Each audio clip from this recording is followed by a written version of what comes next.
Well, the eyes of Texas are watching the best athletes in the NCAA here tonight in Austin. State capital, track and field capital. A little weather to keep an eye on, but mostly just amazingly talented women competing up a storm. It is the 2023 NCAA Outdoor Track and Field Championships. Semifinal day for the women, the start of a chase for a championship. Along with Dwight Stones, Lara Overton, and Dan O'Brien, I'm John Anderson.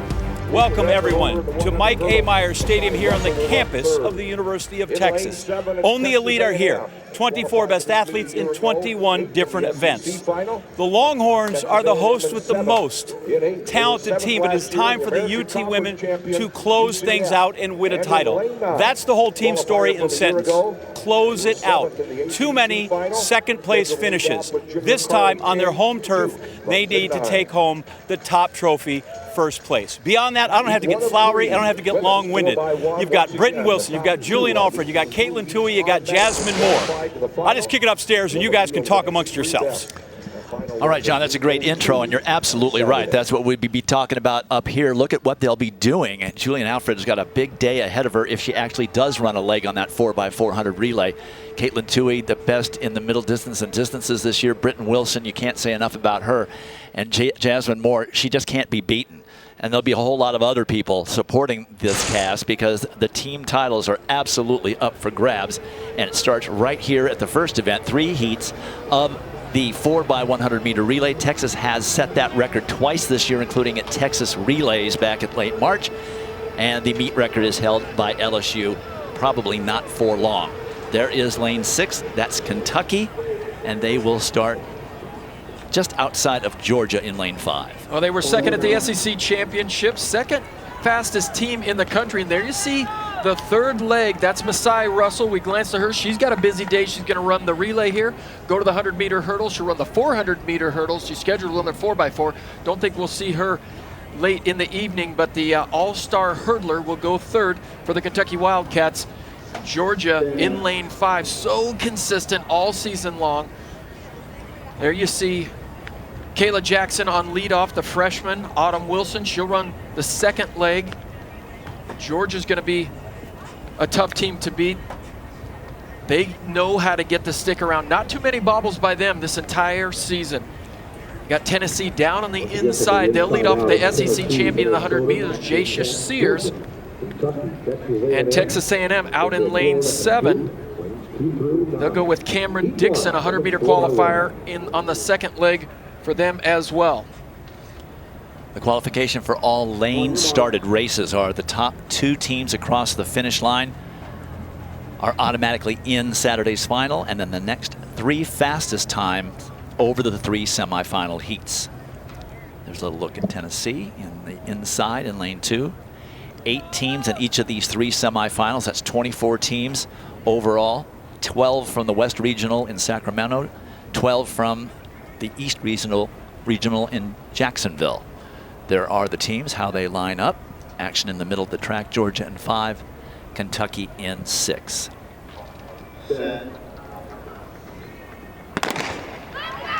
It's a good start. And Kentucky out well in lane number 6. On the opener for Georgia in lane 5. And Georgia. Texas A&M is in it as well, but Kentucky's starting to make up the stagger there. Great pass by the Georgia Bulldogs. And Kentucky as well. It's going to be tight coming into the final leg. Remember, the first 2 across the line automatically qualify. Kentucky with a nice lead now. It's going to be Kentucky and Georgia just the way we set it up. And third will go to Tennessee. They will have to wait to see if that time will hold up as a qualifier into the final. But it was all Kentucky, 42-30. And that's a season best and a school record for the Wildcats.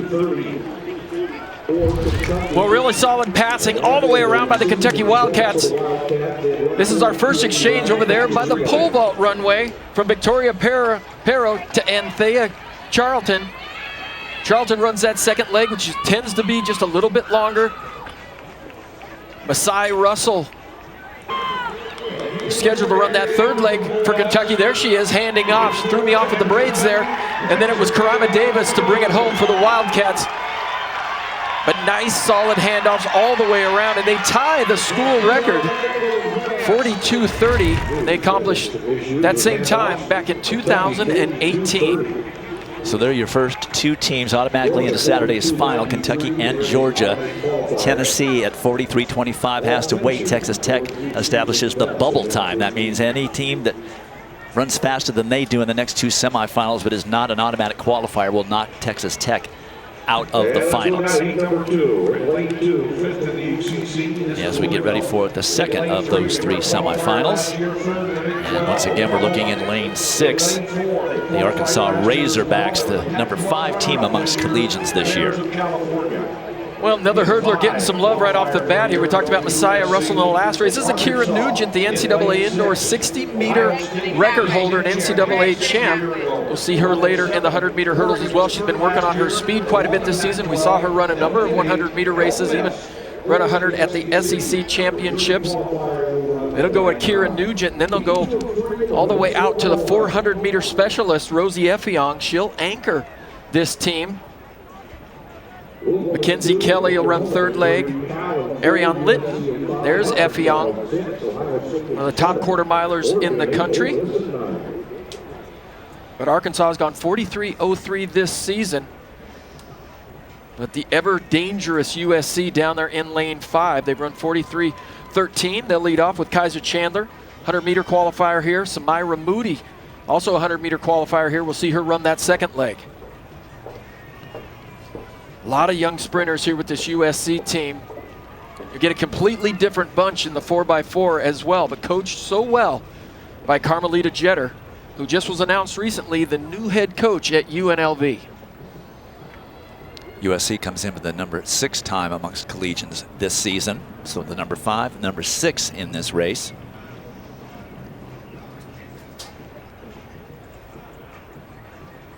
Also on paper, just outside of Arkansas, Ohio State, the number 7 team at 43:17.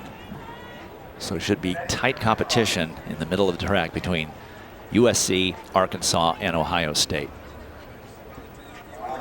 There are the lane assignments.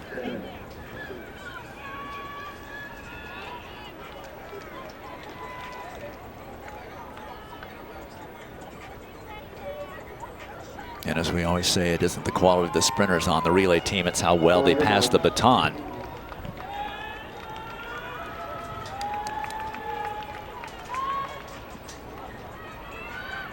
Remember as well, get a glance out there in lane 9. Mackenzie Long for Ole Miss, the SEC 200-meter champ. She leads off for the run and ribs.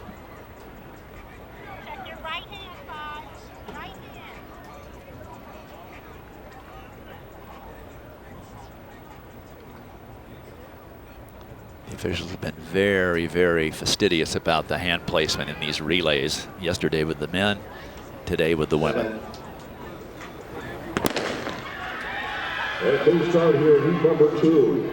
Arkansas 6 opening up. And Arkansas is out well, as is Oregon.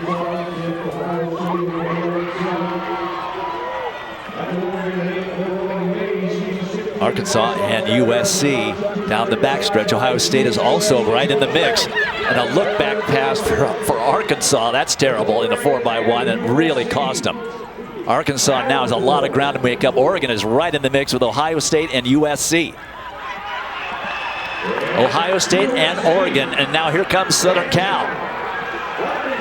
It's going to be Ohio State and USC with the automatic qualifiers, first and second. Flash time 42:66. Corrected to 42:68. That's a school record for the Buckeyes. But more importantly, I'm glad I mentioned them after seeing that they were the number 7 team in the country this year. And they came through in this semifinal, got themselves into the final. We'll have a decent lane draw. Well, and it doesn't matter how much speed you have out there. You've got to get the baton around. There you see handoffs by USC. That's Kaiser Chandler to Samira Moody.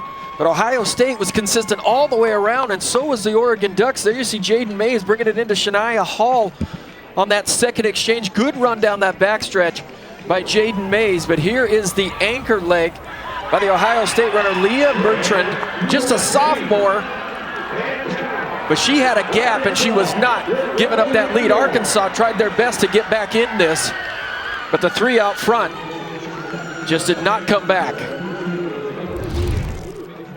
There are the official results. Ohio State and USC automatically qualifying. Oregon and Arkansas under the bubble time, but we have one semifinal remaining. So they have got to suffer through that to see if they've got a chance. Those are the best 2 times outside of the automatic qualifiers so far.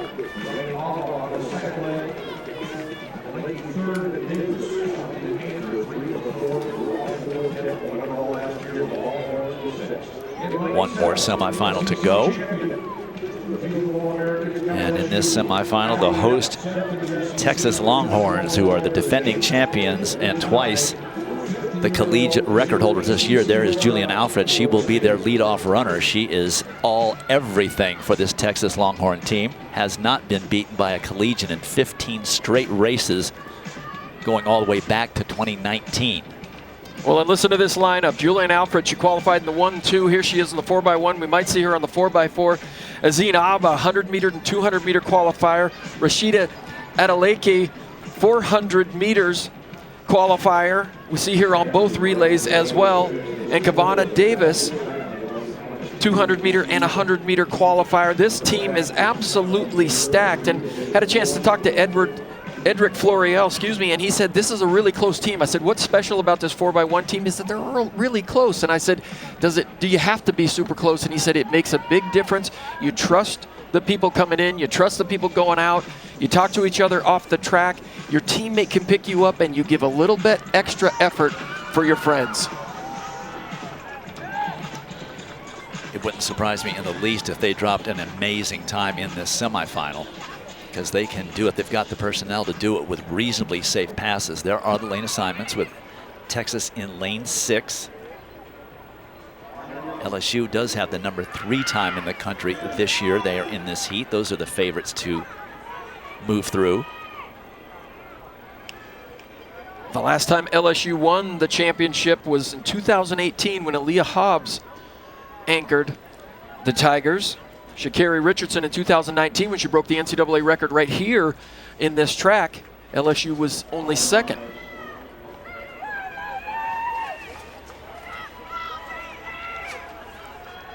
But high expectations for this Texas women's team, and it really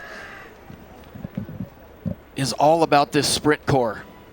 This 4x1 team, 100 meters, 200. If they can get it done, the Texas Women Longhorns have a really good shot of winning the national title. And of course, they have great support here being at home. Home stretch grandstand starting to fill in now that the meet's underway and the sun's down. Texas in 6, LSU in 7. And Julian Alfred has already almost made up the stagger on LSU. Now it comes down to the passes. They've got a nice lead. Baylor trying to make a race out of it down in lane 4, but look at how far ahead the Longhorns are.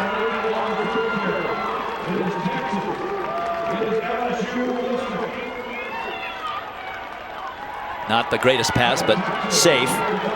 Keep an eye on that clock. 41:89, the national record. Close for second between LSU and Baylor. Looks like LSU's going to get it. And it's a new collegiate record once again. Flash time 41:54. Corrected to 55, so they improved it by 45 hundredths of a second, 44 hundredths of a second. Not surprising. Well, they broke the national record at the Texas Relays, and then they come back just a few weeks ago, 4 weeks ago, at the Big 12 Championships. They take it down again. And you said they were just good. They weren't great handoffs. They were nice and solid. When you got a lineup like this, just get the baton around. Nothing spectacular, but no bobbles either. They got the baton, went from one athlete to the next.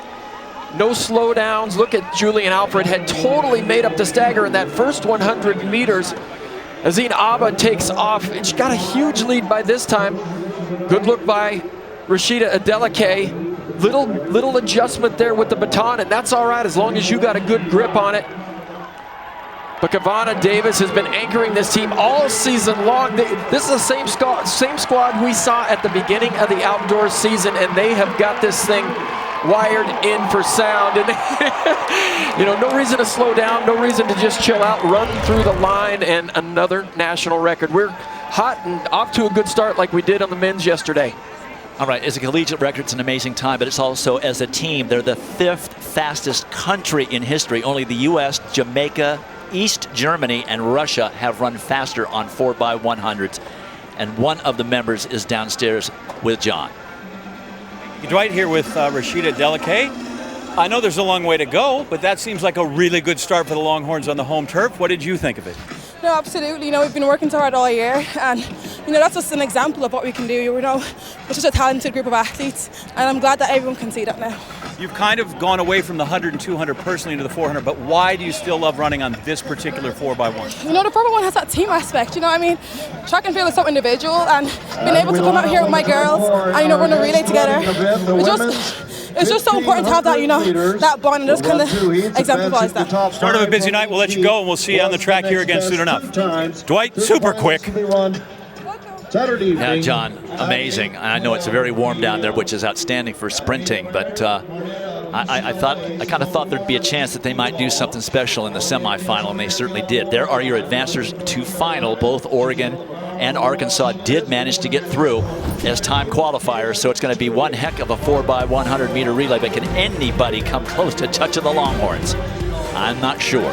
Back with more. The 1500s next. Welcome back to Austin, and let's go to the first field event on the women's first day of competition, the women's hammer. There you see the collegiate record and meet record by Cameron Rogers. We started off University of California. This is Anna Purchase, also from Cal, number 2 ranked. The NCAA ranks right now in the first round. She would get things going. Launch one out there over the 230-foot line. She'd go 234.5. She'd get this competition underway. Good crowd out there. This is Stephanie Ratcliffe, the sophomore from Harvard. This is her first attempt. She's the Australian national record holder. She'd get things going right off the bat as well. In front of a good crowd for all the throwing events.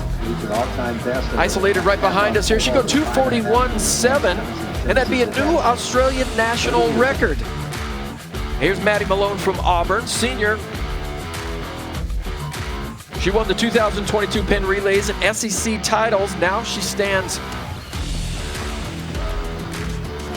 second in the NCAA ranks, and she'd launch one out there. On her first throw, it'd be a big-time personal best, 237.4. Now Anna Purchase in the second round would look to retake the lead on her second attempt. Oh, and she just loses her footing a little bit, and just like that, that ball goes one direction, feet go the other direction. These hammer throwers sometimes can take a licking though, but she's all right, she's up, and she would continue in the competition. Now here's Maddie Malone with a chance to win it on her 6th round. Seen a lot of drama in 6 rounds over the years. She'd let it go. Everybody with suspense. And she'd get it out to 237 feet, 5 inches, a 4-foot improvement. But you know what? It wouldn't be enough. She would not be able to overtake Ratcliffe for the NCAA championship. And you know, it's the first time Harvard men's and women have swept the hammer throw since 2011 when Virginia Tech did it. So congratulations to Stephanie Ratcliffe of Harvard.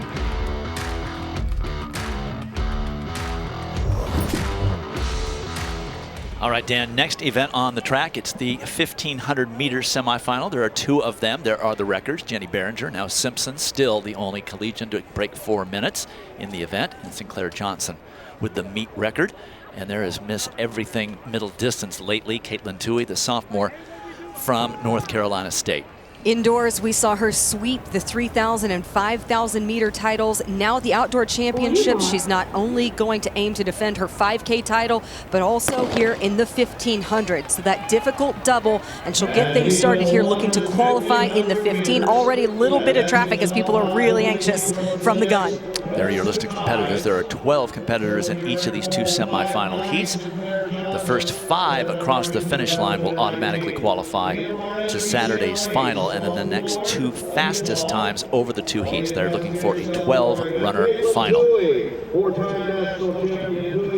We saw pretty decent pacing yesterday in the men's races. They weren't jog fests, so we're hoping to see the same thing here. It is warm. It is currently 85 degrees, but the sun has gone down, which will help things a lot. And you're starting to see Caitlin Toohey work her way up from the back of the pack. That's Mia Barnett of UCLA right there up front. And in talking with NC State coach Lori Hennes, she said the plan all year long has been for Caitlin to run the 1,500 at the NCAA championships because it's one of the few things she hasn't done yet in all of her career. She obviously won the 5K title last year. She was the cross-country champion this fall, and then indoors, both 3 and 5. So wanted to attempt something new at this outdoor championships.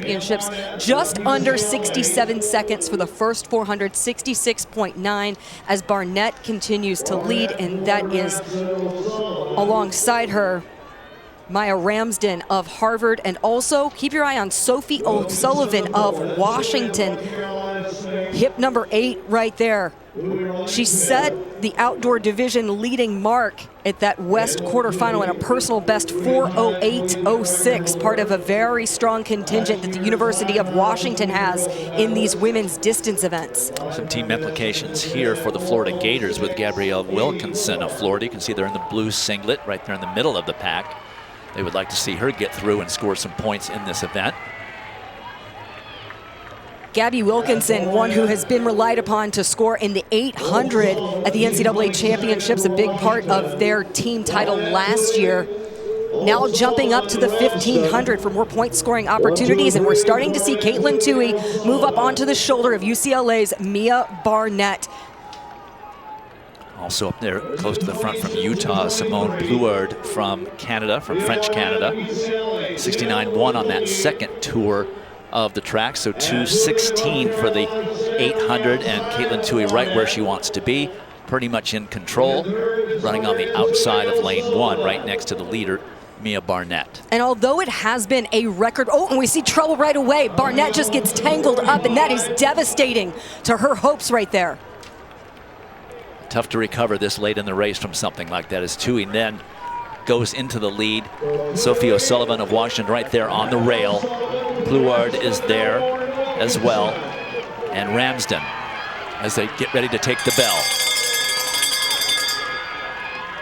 Tough break for Mia Barnett. She had led up to that point, doing a pretty good job. She'd slowed things a bit, and that's usually what happens as the field starts to bunch up and there's just not a lot of room for running.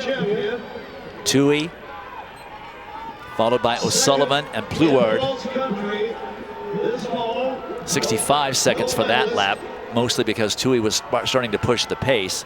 The tall O'Sullivan right there off the shoulder of Toohey. And I believe that's Margot Appleton of Virginia, who's now up and into third. She is charging, and you're seeing Oregon also making a big move. That is Claudia Kazimierska, 6th, who at the indoor mile now looking to get herself into the 1,500 final as well. Just a freshman from Poland, showing a lot of savvy the way she ran that race, ran herself right up into automatic qualifying position. There's 4th. They're going to automatically qualify 5. O'Sullivan, Toohey, Kazimierska, and on the outside from Harvard, that is Ramsden. Those are your 5. Pretty solid time, 4:09.57. So the athletes in the second heat can't dawdle. If they find themselves outside the top 5, they will find themselves watching this from the stands on Saturday. 63.7 final lap for Sophie O'Sullivan. And this was unfortunate for Mia Barnett. Watch what happens here. She just gets caught up, brushed up against somebody's leg, pushed her foot to the side, and that was the end of her momentum. got a little trapped there on the rail, and Sophie O'Sullivan has established herself as a factor. She is certainly going to be someone to watch going into the final. She has continued to have just incredible championship form coming into the NCAA championships, and it is close to establish those top 5. So Sophie O'Sullivan doing a good job in this first semifinal heat, 4:09.58 to win the heat. You can see the top 5 there are the ones that will automatically qualify through till Saturday, but Caitlin Toohey is downstairs with our John Anderson. All right, thank you, Dwight. Caitlin Toohey, you're through to the final. You don't appear to be thrilled to be through to the final. What's going on? Yeah, I thought I did a bad job tactically during that race, but just a prelim I got through, so I got to learn for the final, yeah. What would we change, or where was the part that was shaky? Got out bad, went to the back. Thought I was good off the line, but I guess not, so yeah, I'll just talk to the coach and see. Quickly, how do you manage the effort between this and obviously in 2 days you got to run this final and the 5? Yeah, I just take recovery seriously. Got to hydrate, keep the legs up. Yeah, and just rest. Let's go get the shakeout run. Cool down. Thanks very much, Caitlin. All right, quickly over to the second of the 2 semifinals. They're already on the line. And this semi features Olivia Howell, the junior from Illinois, also under 4'10", and Silan Yildiz from South Carolina, and Turkey, the sophomore, was the SEC champion at this distance. You see the third from the left of your screen. There are the competitors, 12 in all. Olivia Howell, the NCAA indoor mile champion, and had a big surge to win that NCAA title. This now making her 3rd straight NCAA outdoor championship appearance after that incredible indoor season that she had. Illinois' first women's track and field national champion in 10 years. And they are jogging, which is not good news for whoever finishes 6th unless they start to really pick things up, because it went out at a very honest pace in semifinal number 1. That's Shannon Flockhart of Providence, there closest to the rail. Olivia Howell right next to her. First heat, it just so happens, is the fastest semi of all time. And that did not impress this group of 12, apparently. Shannon Flockhart working her way up to the front there. They do have that very casual pace. Flockhart, the Big East outdoor 1,500 meter champion. 1:16.5 for the first 400.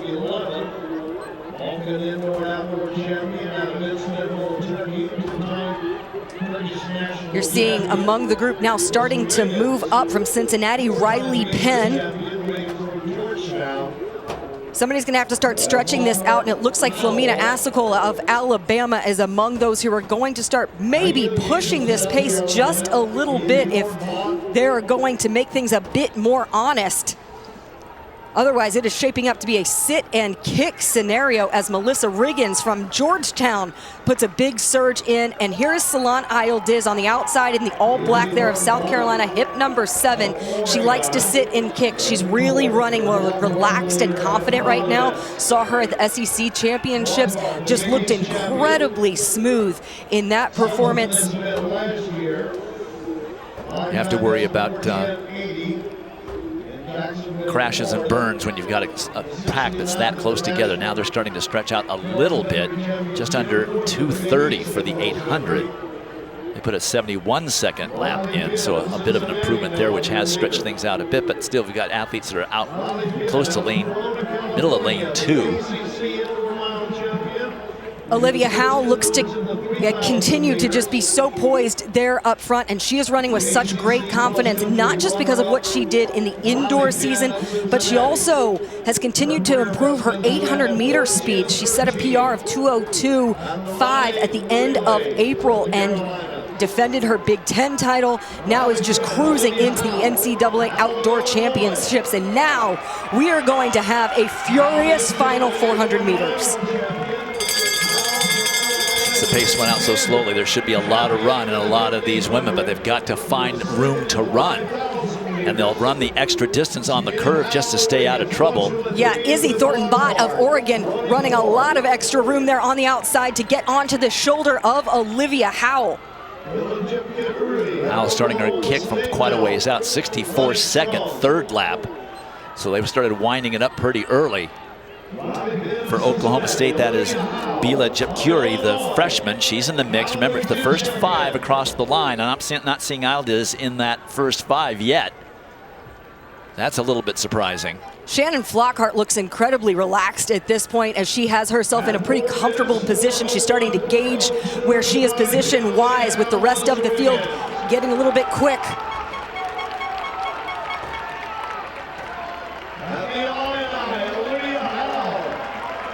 It's Bila Jepkuri from Oklahoma State, first across the line, but it's the first 5 that matter.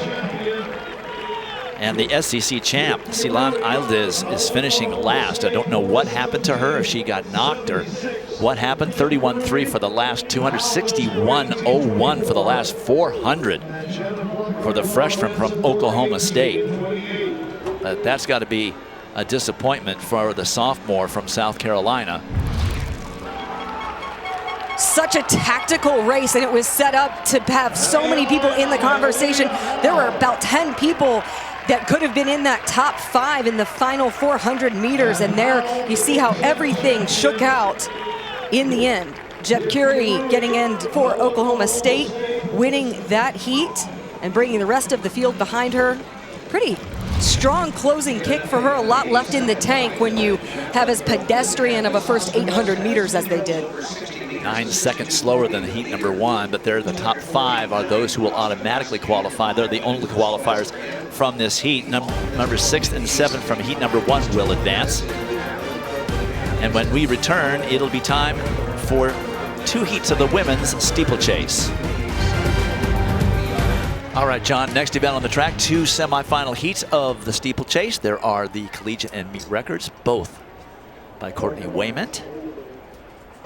12 athletes in each of these 2 semifinal heats, same like the 1500 meters, and that first 5 across the finish line will automatically qualify to the final on Saturday. And then the next 2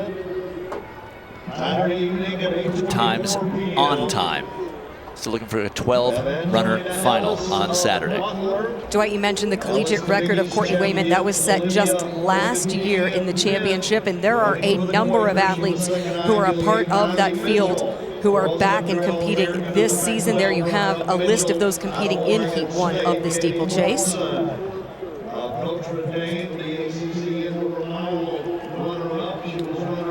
This first heat featuring from Oregon State, Grace Feather-Stonehow. She's a senior from British Columbia. Oregon State only has a women's program. Kaylee Mitchell of Oregon State also in this race, so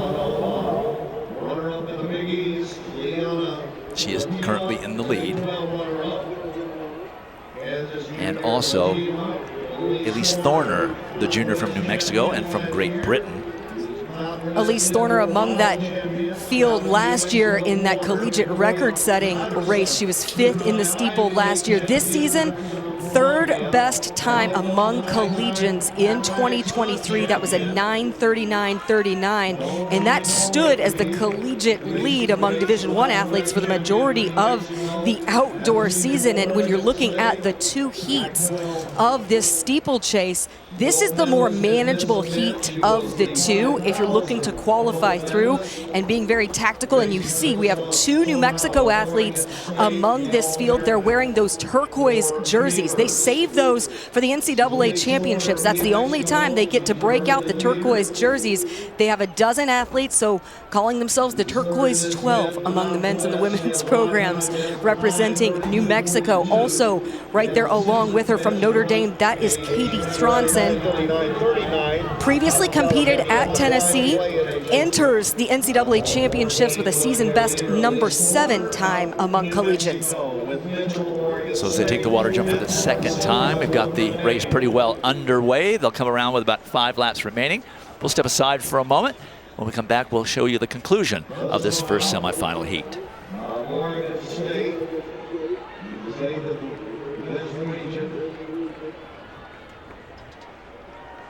Yet last year in this event, the NCAA championship race, somehow, state senior, All-American, just currently running fourth, with four state leader Mitchell Thornton.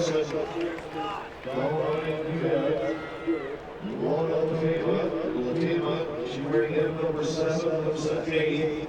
Four-year leader Mitchell Ellis and Thornton. The spring NCAA championships wrapping up. I want to remind you, Game 2 of the Best of 3 Women's College World Series happening right now on ESPN, ESPN+. The Sooners, Oklahoma, won the first game to improve to 60-1. They lead this second game, top 5, 2-1 as well.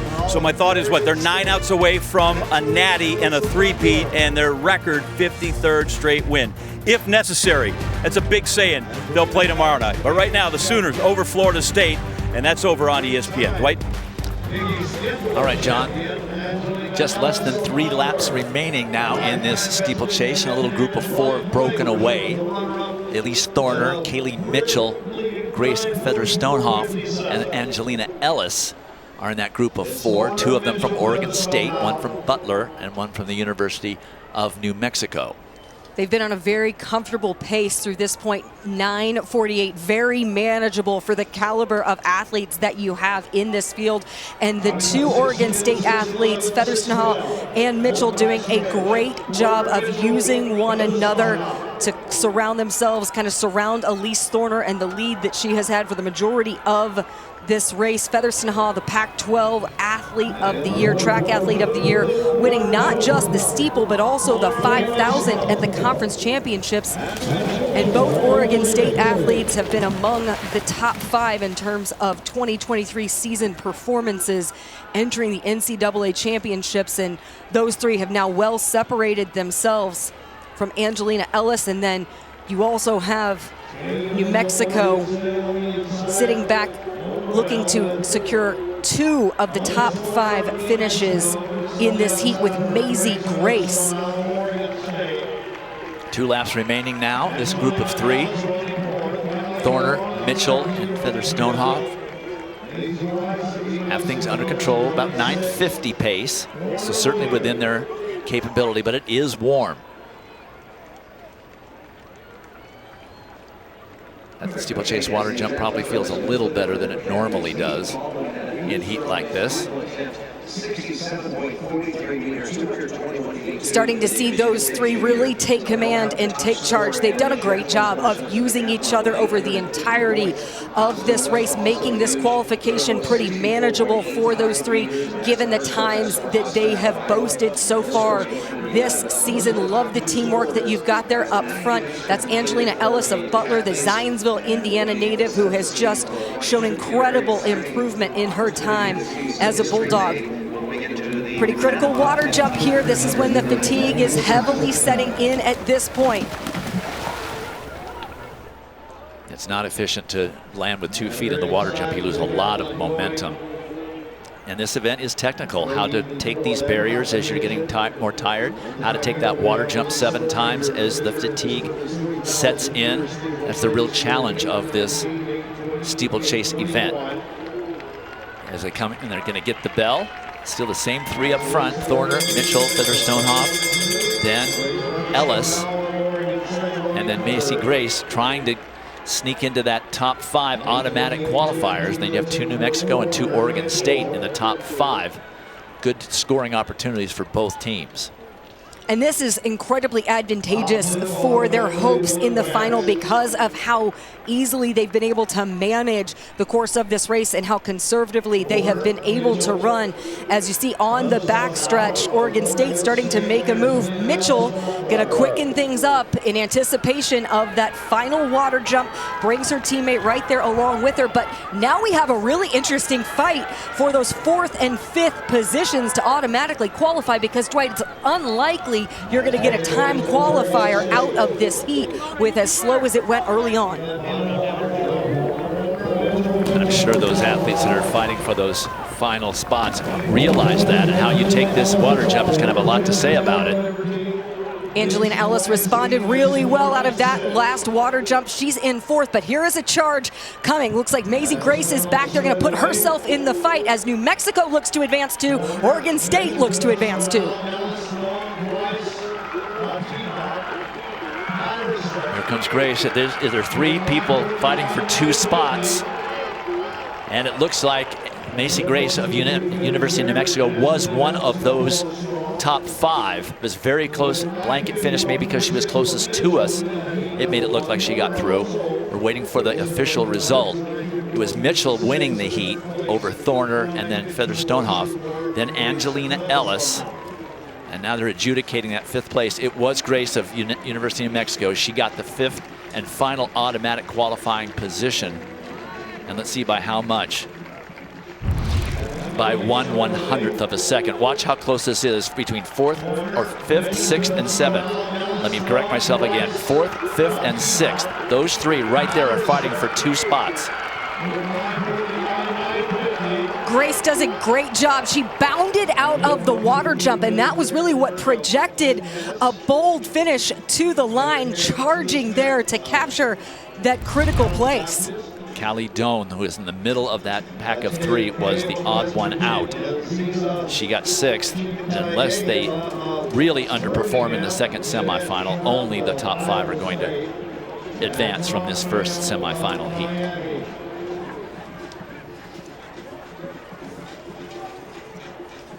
So 2 Lobos and 2 Beavers into the final.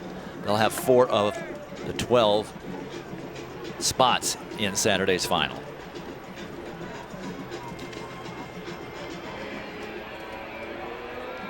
All right, they're getting ready for it, the 2nd semifinal heat. And this heat is absolutely loaded.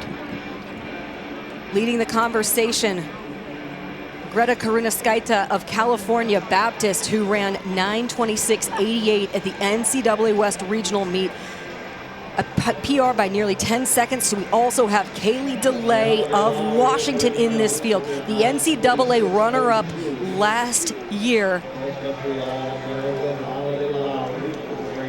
Also have last year's 3rd place finisher, Kaylee McCabe of West Virginia. So 2 of the top 3 from last year's championship in this qualifying heat.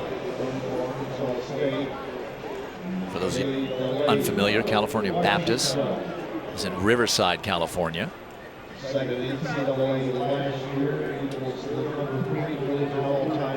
As we're taking a moment to look across the field, and that is Greta Karunaskaita in the middle of that pack wearing hip number 8. In talking with her coach, Adam Tribble, he said that they really weren't necessarily concerned about time at the NCAA West Regional. They were just worried about racing and positioning. But when she was running so well, they realized that by the end of the race, she was in position to get a world championship mark. So she's aiming to represent Lithuania at the world championships. So she really threw the hammer down, really dug deep to get that mark, which then became the NCAA Division I leading mark from that regional meet. So already you can see that the pace has quickened substantially over heat number 1, semifinal number 1, I should say. And among those who are leading right now, that is Olivia Marquezich of Notre Dame, who is really coming into form at the right time, beginning to display that championship form we saw indoors when she was the runner-up in the 3,000 to NC State's Caitlin Toohey. And Karunaskaita is going to make this pretty honest. She's getting there aggressively right up front and avoiding trouble, really smart, because of how you have to navigate the barriers, navigate the water jump. So she's going to settle in right there in that first position. And there is Kaylee McCabe, who bolts out there into lane 2 to try to get herself well positioned.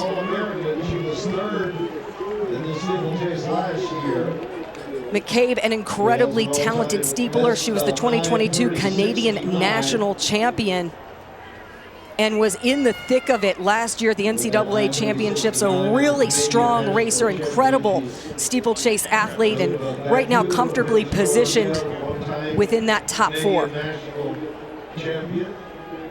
in this steeplechase event. One interesting thing, too, as we talk about CBU and their program with Greta Karina Skaita, the cross-country season, Coach Tribble said was a struggle for her, but she benefited greatly from a really big winter build because they don't have an indoor track season. So she wasn't worried about racing indoor track in January and February. Instead, dedicated all of that time to just building her base, building her strength, till we saw a huge payoff for her coming into these NCAA Outdoor Championships. All right, at the end of this home stretch, they will have 5 laps remaining. We're going to step aside. Pace is established. We will bring you the conclusion when we return to Austin.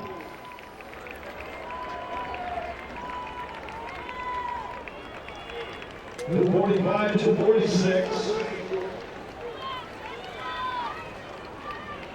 Caleb McCage put in this event at 9:30.69. Lifetime best for Karen Newsky of Cal Baptist at 9:26.88.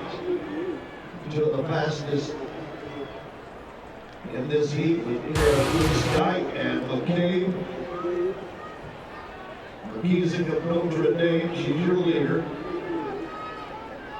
Kiesick, the ACC champion in this event. Second indoor to the 3,000. Indoor bronze medalist. Mile.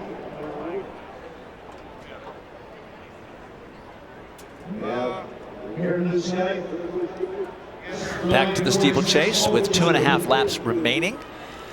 Karina Skaita of California Baptist is still in the lead. The pace is about 12 seconds faster than the first semifinal heat. That's why we've been mentioning that all the time qualifiers, or both the time qualifiers, we should say, will come from this heat. Karina Skaita in the lead over Marquezit of Notre Dame, then Lexi Halliday-Lowry of BYU, Kaylee Daly of Washington, and Celie McCabe. Those are your top 5 right now, and you can see them right there. If they finish right there, they're automatic qualifiers. And the 6th and 7th placers should be aware of what happened in heat number 1 and make certain that they stay close enough that their time gets them through. And they've slowed a bit. They were on 9:30 pace just a bit earlier. It's now 9:39 pace. And as you're seeing Olivia Marquezich there in the 2nd position, she is part of a very strong steeplechase group that Matt Sparks has built at Notre Dame. She led a 1-2-3 Notre Dame sweep of the steeplechase at the ACC Championships. And then sitting in 3rd, Lexi Halliday-Lowry of BYU. Of course, greatly benefited from having trained previously with Courtney Wayment, and Diljit Taylor said that Courtney Wayment, the season that she had, setting that collegiate record in the steeple en route to an NCAA championship, really opened her eyes to what she could accomplish, and Lexi is running with incredible confidence at this point. This top 5 is looking really comfortable. They can stay exactly as they are and get all of that group through. The bubble time is 9:58.30, so a lot of breathing room for those 6th and 7th placers. The fastest semifinal ever run was last year by Courtney Wayment. She ran 9:32 and change. No need for these athletes to run a time like that.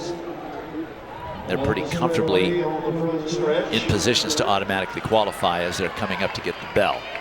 Karina Skaita just so effortlessly navigates the barriers, and Adam Tribble said she is just not afraid. She runs so fearlessly. In the women's race, the barriers and the water jump are 30 inches high. In the men's race, the barriers and water jump are 36 inches high. Top 2 automatically run in the Saturday evening's final at 8:24 p.m.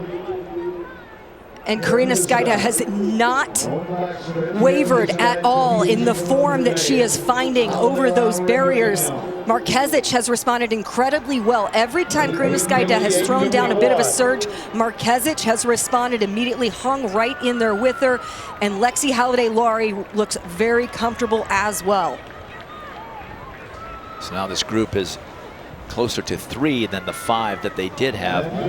But that group still has 8 seconds on the field, so comfortably up front. They take the water jump very well, not much of a loss of momentum for those top 3.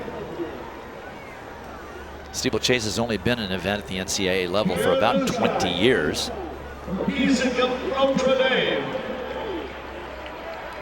First steeplechase at the Olympic level was in 2008 in Beijing. So there are your first 3 across the line. Marquezich, Karanaskaita, and Holiday Lowry. Celia McCabe, Kaylee DeLay. We'll step aside very quickly. We'll adjudicate who will be advancing to the finals. And when we return to Austin, it's the 100-meter hurdle semifinals. Here are the results of that second heat of the 3,000-meter steeplechase. All top 7 of those runners advancing to Saturday's final.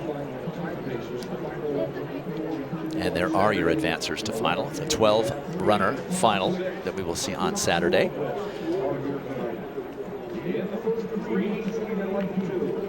They have removed the barriers from the track, and they are still setting up the 33-inch 100-meter hurdles for the ladies. 3 semifinal heats, and as in all lane races, as we look at the collegiate and meet records, Masai Russell, the collegiate record holder, is in this field. I know you get sick of me saying this, but the first 2 finishers across the line automatically qualifying to Saturday's final, and the next 3 fastest non-automatic qualifiers over the 3 heats. There is Karen Nugent, and though she does not have the outdoor collegiate record, she does have the indoor collegiate record, and she just beats people.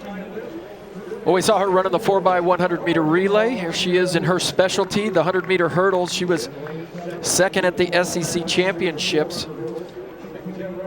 But I got a chance to catch up with her on Tuesday, and she said coming into these championships, she was so nervous. I mean, just visibly shaken. And she said, is that natural? I said, of course. I was scared to death through 3 world championships and Olympic Games. It's like, it's the nature of being a track and field athlete, just dealing with those nerves and that nervous tension. You just the fighting those nerves to compete in front of a lot of people at a high level. There's Alexis Glasgow from Coastal Carolina, outstanding 400-meter hurdler as well, but she's decided to come to these championships and just concentrate on the 100-meter hurdles. 12:67. She ran her best race of the season at the East Regional Championships. Just a sophomore out of Coastal Carolina. She was DQ'd out of the semifinal here last year, hoping to advance to her first final. There are the lane assignments. 2 Hawkeyes in this heat. Guns going up. Guns up.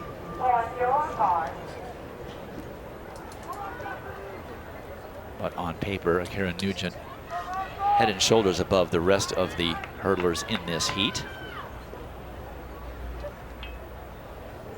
The wind has been very friendly these 2 days in that it's been under the allowable, permitting potential records to be legal. There are your lane assignments once again, but Karen Nugent of Arkansas in 6. She'll be 4th from the left of your screen.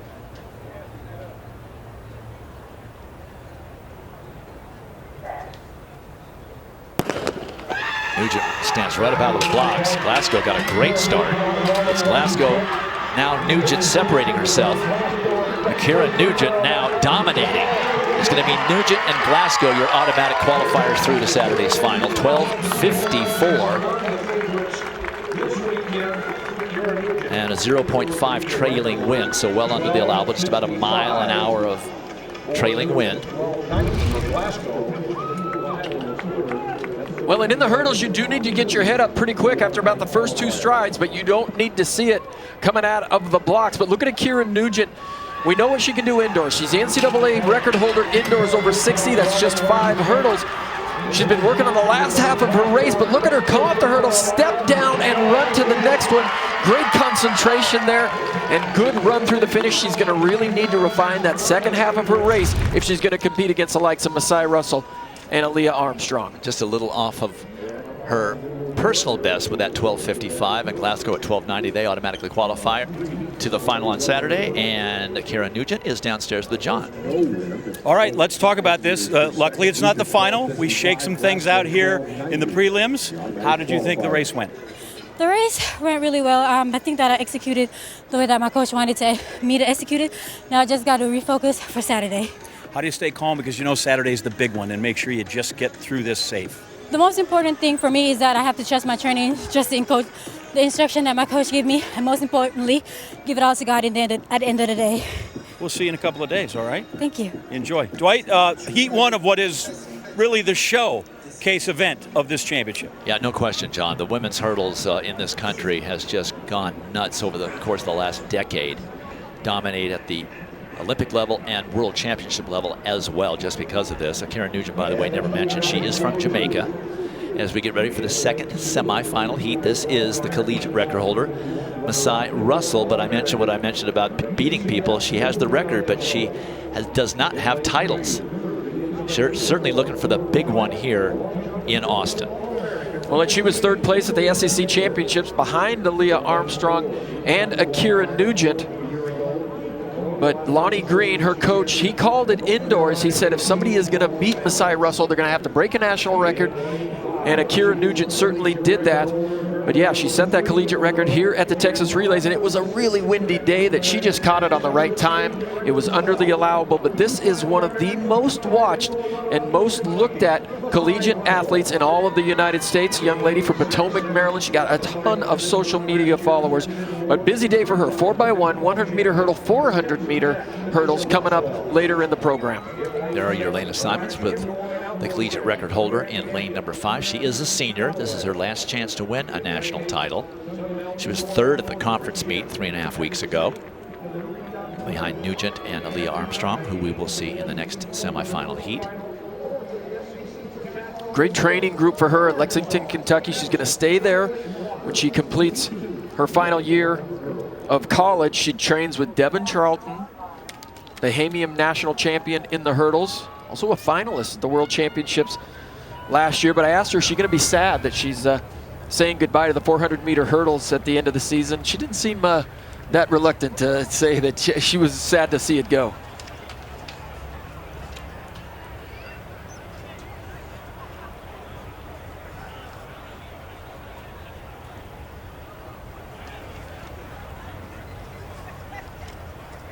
Again, on paper, Russell vastly superior. Decent start for Russell. Oh, and she hits that second hurdle hard. Now she's got to work. Keeps her composure. Still plenty of time. Look at this. She still wins the heat. And something's on her mind, that's for certain. But it may just be don't do that on Saturday. But a great recovery. That's a seasoned athlete that doesn't panic. She could have easily gone down. She could have easily given up. She got back in, only at 0.2 meters per second wind, barely a breath. So Russell winning the heat after this disaster. Well, good start for Masai Russell. Maybe the best part of her race is the start, but she just hammers the second hurdle and it sets her back. But she doesn't panic. Just like you said, Dwight, the most important thing in the hurdles is to stay calm. Oh, she just really hit that with her lead leg. But look at the focus. Look at the determination. She doesn't try to get it back all at once. She does it over 5, 6, 7 hurdles. And she looks around like, am I clear? Am I clear? Did I make it? And she did. Runs right past John Anderson and says, I'm all business. I got another race to run tonight.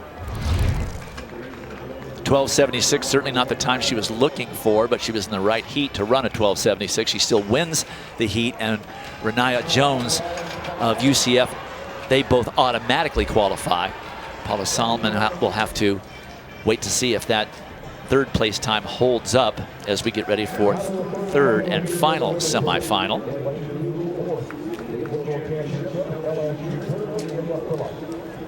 Trying to get the bubble time right now, 12:99. So you got to run under 13 flat. That's been the case for quite some time at the NCAA level. It's certainly the case at the SEC level already.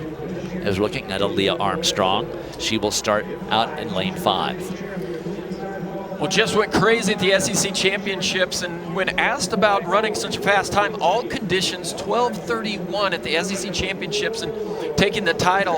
And when asked about that, she said, the win wasn't the most important thing, the time wasn't the most important thing. All of my people from New Orleans were able to come over and watch me and support me at that meet. And she had 50+ people in the stands that just came there to see her. She said it was a great celebration to be able to share that victory with her family and friends. Also great to be running at home. Down in lane 3 for Florida, this is Grace Stark. Very important for Florida to get her through into the final on Saturday. Well, in her season best, 12:83, it could get her through here. We all remember just that tragic race at Starkville. It was at Ole Miss last year when she went down hard, broken leg, and she's been recovering all season long, missed the entire indoor season, and slowly has been coming back to form here. So it's nice to see her here at these championships. Armstrong's personal best, just 0.04 of a second off of that collegiate record. She has run 12:40.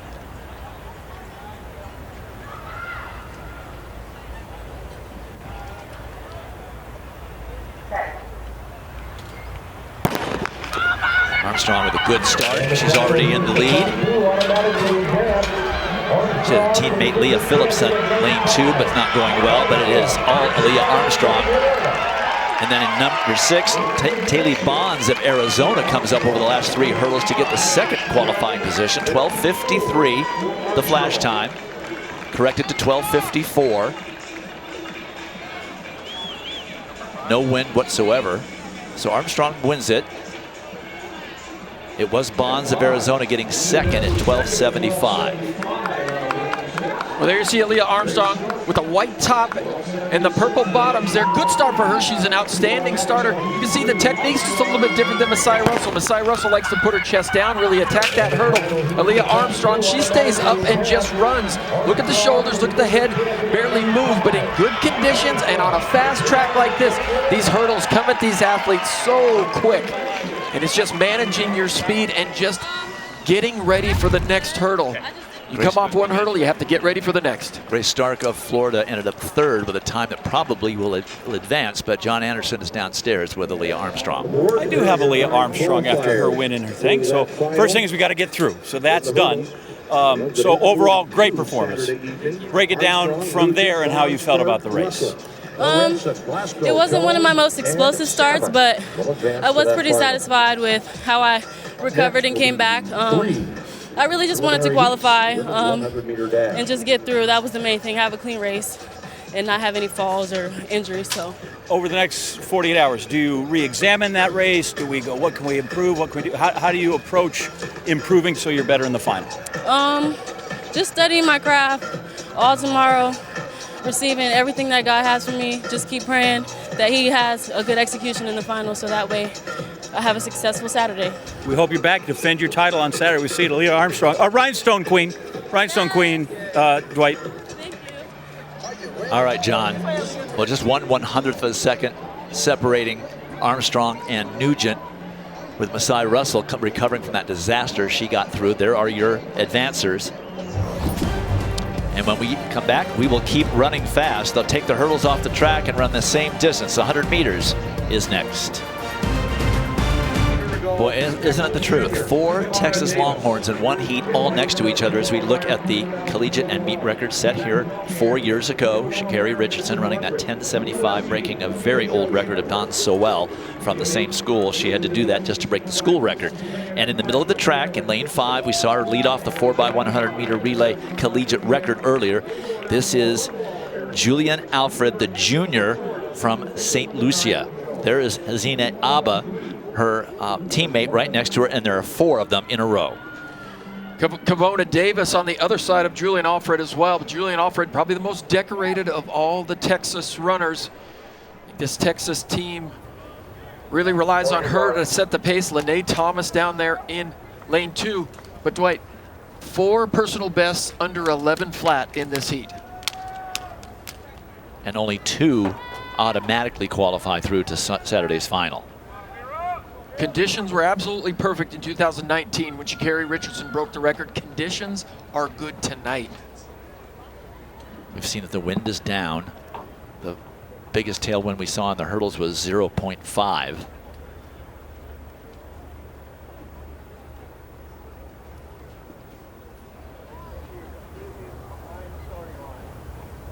Alfred right in the middle of the track in lane 5.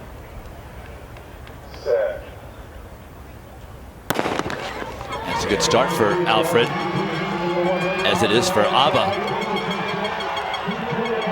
Alfred not separating as early as I expected she would. It's a Texas sweep of 3, 10:99 the flash time, into a slight headwind, 0.1, barely feel it. So Alfred is through for certain, as is Kavona Davis. That's who ended up being second. And then Azina Abba at 11:11, Lene Thomas. It was a 4 Longhorn sweep. Well, good start by all the Longhorns. There you see Julian Alfred. She gets up in a running position at about the 30-meter mark. And when she does stand up, that's when she begins to pull away from her teammates. But not as crisp a run as we've seen throughout this season, but nice and solid nonetheless. And she's through without any kind of difficulty.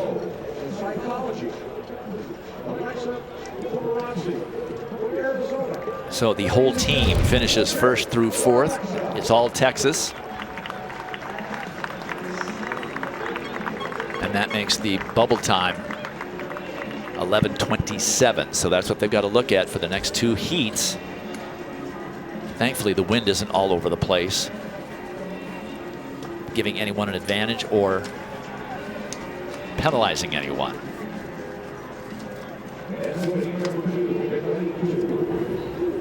Getting ready now for semifinal number 2. This semifinal will feature the Ole Miss senior, the SEC champion, Mackenzie Long. She holds school records in the indoor 60 and 200, 100 outdoors, 200 outdoors, 4x1, and also the 300-meter indoors for Ole Miss. She is absolutely all over the record book, and she's really come alive at the end of the season. She's just having a fantastic outdoors season. Clock 10:80 with a big wind at the Texas Relays. Let me be clear, she was the SEC champion at 200 meters. Rosemary Chukwuma of Texas Tech, she will be out in lane number 7, the junior from Nigeria. The last collegiate runner to beat Julian Alfred in a race, and she did that at the Big 12 Indoor Championships last year. So Long in 5, Chukwuma in 7. Their personal bests are separated by 1/100th of a second. Mackenzie Long having run 11 flat. Chukwuma 10:99. Kayla Jackson down there in lane 3 as well, the freshman. She just has a way of making it into the finals. Made the finals in the 60 and the 200 meters indoors. She ran really well, got in both finals to the SEC championships as well, but just having a fantastic season. In addition to Chukwuma, 4th at the Commonwealth Games. So she has the international experience as well that is so helpful. Transfer from South Plains. Set. And they call it back. I didn't see anything obvious. And the guns seem to be pretty quick.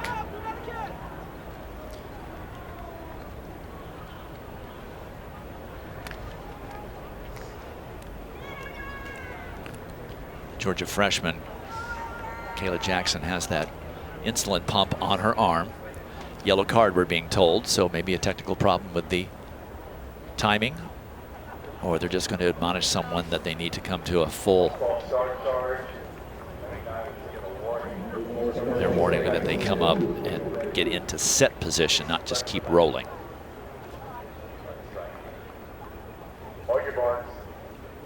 So we reset. There is Long in lane 5. And when that yellow card comes out, everybody takes a deep breath, and you know, you don't want to see your competitors have to leave the track, even if you didn't false start. You just like, okay, everybody's good here. No drama. Let's get back in the blocks and try it again. Plus, we've all had one serious start. on her legs.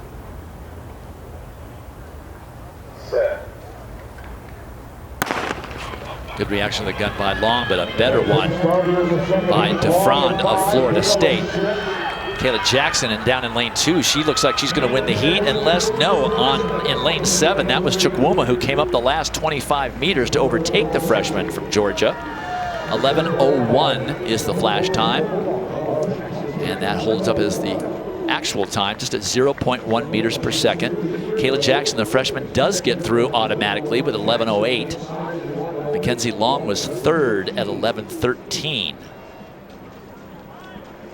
So just outside of Kayla Jackson's all-time personal best, but there we see Mackenzie Long, not a very good start. It just took her a while to get going. You see her labor just a little bit, tighten up. You gotta just relax, let the race come to you. But see Chukwuma on the outside there in the black uniform with the double T in the front. She looks like she's running really relaxed. Just outside of 11 flat. She ran 10:99 last year at this meet. Good start for her. So Mackenzie Long will have to wait to see what happens in this third semifinal heat to see if it's her 11:13 will hold up to advance her through on time. The bubble now 11:17. And that was DeFrond of Florida State, who had a spectacular start. Final warm-ups for the third semifinal heat on the track.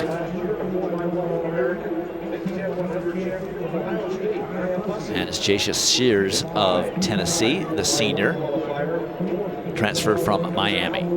Well, she won the 60-meter SEC title indoors, comes back and wins the 100-meter outdoor title at the SEC championships. And Coach Dwayne Ross says, this is the nicest, most gentle young lady you'll see until she gets into the blocks, and then she's very aggressive. And we'll see her in the 200 meters as well. There's Kennedy Blackman.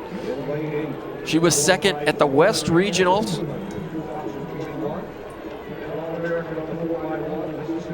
.11:02 for her season best, season and personal best. That's equals 6th amongst collegians this year. There are the lane assignments, with Blackman in 5 and Sears in 6. And imagine Kennedy Blackman, she's just got to deal with the University of Texas runners all season long, and then at the conference meet as well, and she's really held her own. Of course, both Oklahoma and Texas will be coming over to the SEC here in the next couple of seasons, maybe as early as next track season. And Thea Charlton in the outside in lane 7, the only freshman in the heat. And Thea Charlton of Kentucky.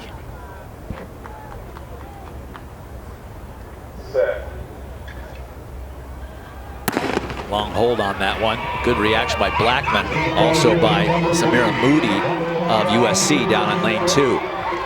But it is going to be Jacia Sears holding off Blackman right at the tape. They will both automatically qualify. 11:06 the flash time into a 0.1 meter per second headwind. Sears gets a 100th victory over Blackman, and Anthea Charlton is going to be just outside of the bubble for time qualifier. Well, and so often you hear these college track coaches saying, I'd like my athlete to engage a little bit quicker. Jacia Sears does a fantastic job of engaging. Once she comes out of the block, she doesn't wait to get to the race. She makes the race absolutely happen. And you've got two choices as an athlete: is you get behind a little bit, you're going to chase somebody, you're going to make the race. And when you're trying to win national titles, you're trying to win heats like this, you've got to be the first one to react. You've got to be the one to set the tone. There are the official results of that third and final heat. Only the top two will qualify. In fact, Dejaz DeFrand qualifies last by 1,000th of a second into Saturday's final. When we come back, it's the women's 400. Welcome back to the NCAA Outdoor Track and Field Championships in Austin, Texas. Want to let you know that the finals days, when we really decide the championships, get started on Friday and Saturday, so you can watch tomorrow, 9 Eastern on ESPN. Also, ESPN Plus dedicated field streams.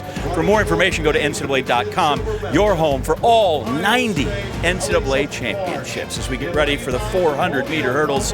Obviously, the marquee runner here is Britton Wilson. But right there with her, close behind, Rashida Adeleke, fabulous sprinter from Texas. She's also from Ireland. She's actually, as you see her there in lane 6, kind of an Irish Texan. Advancing the top two for Lee Cheat plus Okay, so the most Texas thing about me right now is probably the fact that sometimes I say y'all.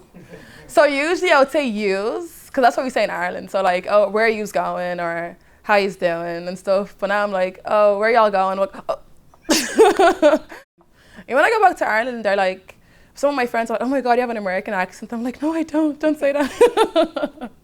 They're like, they've Americanized you, because these other words that I've picked up on, like, you know, other lingo, and they're like, oh my God, where did you get that word from? What does that mean? And I'm like, oh God, maybe I am becoming American. We go upstairs to y'all, partners. Dwight? Thank you, John.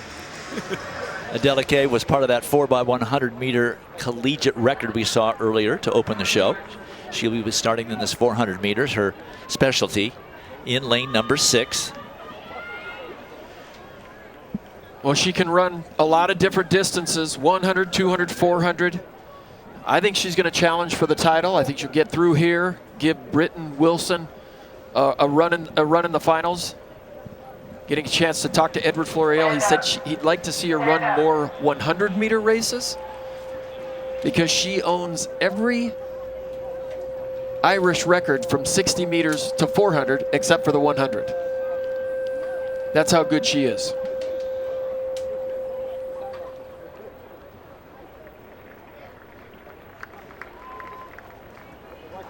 They might be having some issues with the timing. Trying to get that handled after a couple of straightaway races.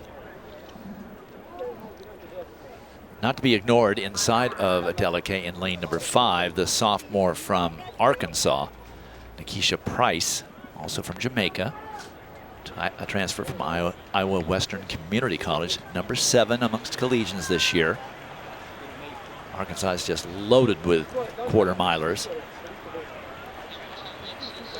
We'll see 5 Arkansas runners in the 3 heats of the 400 meters here. And if Chris Johnson got all 5 through the finals, he'd say, I wish I had 6.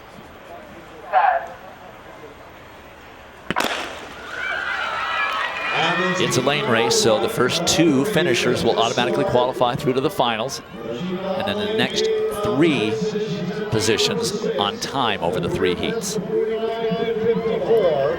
And it is Price out well early. She's made up the stagger on Adeleke.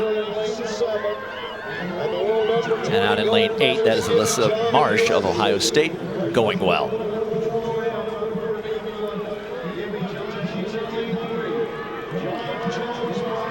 It's going to be close coming off the turn between Adeleke and Price. It's going to be Adeleke. Price is there. And then Jantasia Jones of Southern California trying to get that second position. She's going to lean and maybe gets it right at the end. The junior from USC trying to lean in to get that second automatic qualifier. No, she just missed out. It was Price. They gave him the same time, but it was Price. But Adeleke 49.86 to win the heat. Well, Coach Flo said that Adeleke is still figuring out the pacing of this 400 meters, and she's run it a few different ways. She's gone out early this season, kind of died at the end. She's gone out slow, a little too slow. But he says as she just gets more experience, buys in more and more to the 400 meters, she just gets better and better at it. You see the ease in which she pulled away from the other competitors. He said one thing that she's still adjusting to is really the mindset of being a 400-meter runner all through the week. It's very much being like a football player. There's a pad level that these guys go into practice each and every day. You got to have a certain kind of mindset to run the 400 meters week in and week out. That's Adeleke's 3rd time under 50 seconds, and that's a lifetime best for Nikisha Price at 50:30. So she comes away with an automatic qualifier as well as a lifetime best. It is the national championships after all. As we get ready for now the second of these 3 semifinal heats, and there is the collegiate record holder, Britton Wilson, the junior from Arkansas. She set that record twice at the SEC championships 3.5 weeks ago in Baton Rouge, once in the semifinal and once in the final. Well, she doesn't care if it's the finals or the semifinals. She runs hard, she runs to win. And before these championships, she had a talk with Coach Chris Johnson, and she said, well, what do you want me to do? And he said, well, what do you want to do? And they both just decided that they're gonna try the double, the 400 meters and the 400-meter hurdles. She only had 35 minutes in between the championships, in between both finals at the SEC championships, and they want her to go for it. You know, it's never been done before, but he trusts that she can get the recovery she needs, and hopefully, you know, they won't need her in the 4x400 meters today, so she can get a little bit of a rest. 3 Razorbacks next to each other in this heat. Paris Peoples in 4, Rosie Effiong in 5, and Britton Wilson, the collegiate record holder at the distance, in 6. That's a good thing for Effiong and Peoples.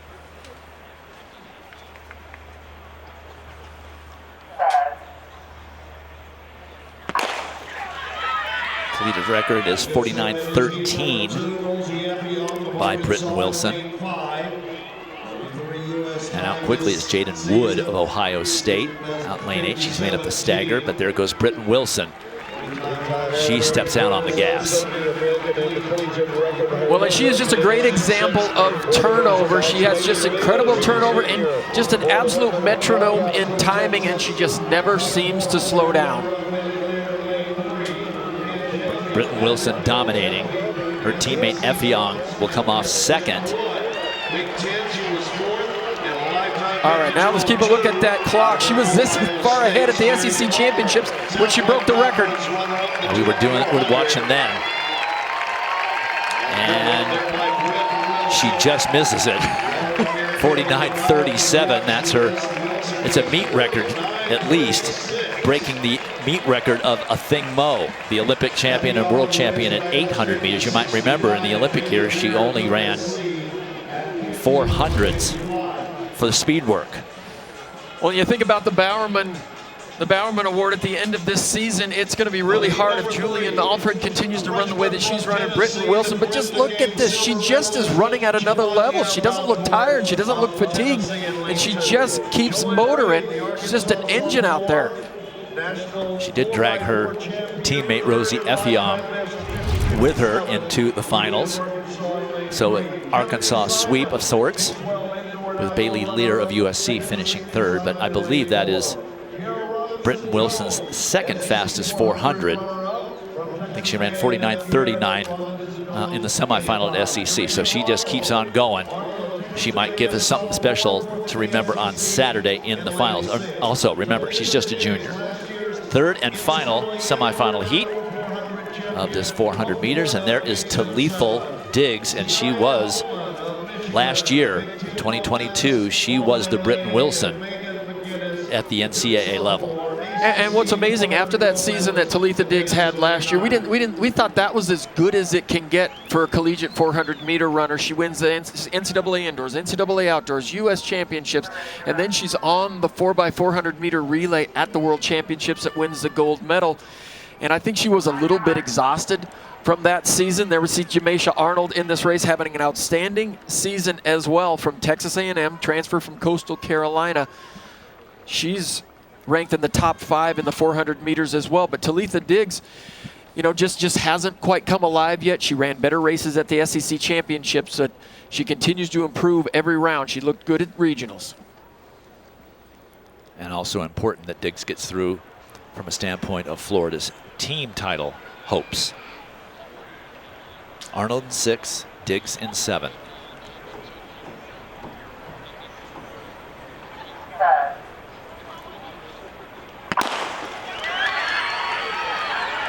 Arkansas with another quarter miler in this heat as well. Joanne Reed down in lane number 3. And Kennedy Simon of Texas in lane 4. Pretty even this first 150 meters or so. USA champion, the defending champion, Diggs in lane 7. Jamisha Arnold of Texas A&M, she's in lane Well, this is where Talitha Diggs usually asserts herself with about 130, 120 meters to go. You see how she comes off the turn. Kennedy Simon comes off the turn first in lane 4 for Texas. And for Michigan, Zaya Holman making a move here. Diggs into the lead. It's Diggs and Holman, and that's the way it finishes. Those are your automatic qualifiers in this third semifinal. 50-35 for Diggs in first place. And for Holman, 50-40. That's a big personal best for her, half a second off her lifetime best. Well, I like the way Talitha Diggs really responded from that pressure just to her outside. Zaya Holman making a move, had good momentum coming down the home straight. Talitha Diggs felt her and said, you know what, I gotta win this heat. Got to come away with this heat. And when you talk about all the things that Talitha Diggs did last year, it shines an even brighter light on the things that Britton Wilson has been able to do this season. These two, between them, Talitha Diggs and Britton Wilson, are changing the 400 meters at the collegiate level. What a big lifetime best for that young lady. Zaya Holman went from 50-90 to 50-40 in that semifinal heat, but showed a lot of strength at the end. Here's Jasmine Moore of Florida going for the double. Here's the long jump today. She goes to the second round in 5th place. You can see there at 20 feet 5 3/4, but that looks to be an improvement on her second trip down the runway. We are not accustomed to seeing her any place other than at the top of the rankings. It's just early in the competition. Remember, these field events, they all have 24 athletes in them. So it's going to take a while to pare them down. These first 3 jumps are the prelims. 21.2.5, she improves and takes the lead in the event. And we know from experience, she has a lot more in her than that. Moore leading over Claire Bryant. So Florida going 1-2 here at the NCAA champs early in that long jump. There are the advancers to finals in the 400. It took 51.20 to make it through to Saturday. When we return, we double the distance. It's the 800 meters. Back at Mike A. Myers Stadium, Austin, Texas, University of Texas. These NCAA track and field championships will eventually, the totals, be added to the Capital One Cup standings. As we take a look at the update right here, teams competing for a combined $500,000 in scholarship donation money from Capital One. Currently on the men's side, Stanford outpacing North Carolina. Women led by USC, and then Nerd Nation of Stanford just behind. Again, this goes across all of the NCAA championships. So now we go to Dan to talk about the guys that do all the events. Dan? Well, we start day 2 in the decathlon in the hurdles. I'm just sore from watching these guys in day 1, but there you see the standings after day 1. Leo Neugebauer after a solid day and a big personal best in the 400 meters. He comes into day 2 the leader over the NCAA record holder Kyle Garland, U.S. champion last year as well. But this is Kyle Garland. This is one of his best events. There you see the collegiate record, 87.20. Could be in jeopardy today by him or Leo Neugebauer. And here's Till Steinforth of Nebraska. Just over 8,000 for a personal best for him. We'll keep an eye on him today as well. But here's Kyle Garland on the inside in the 110 hurdles. This is an event that he has drastically improved this season. They know how to run them. They know how to run those sticks at Georgia. Devin Williams ran them well back in the day, and here Kyle Garland runs 13:54, a big personal best, and believe it or not, that's the best collegiate decathlon 110-meter hurdles ever, beating Ashton Eaton's time of 13:68. Then we go to heat number 3. Leo Neugebauer on the outside, not quite as crisp a hurdler as Kyle Garland, but main thing for a big guy like that who's in the mix, get to the finish line unscathed. And he goes 14:10 in that outside lane with a little bit of wind behind him, and he's just grateful that he got to the next event.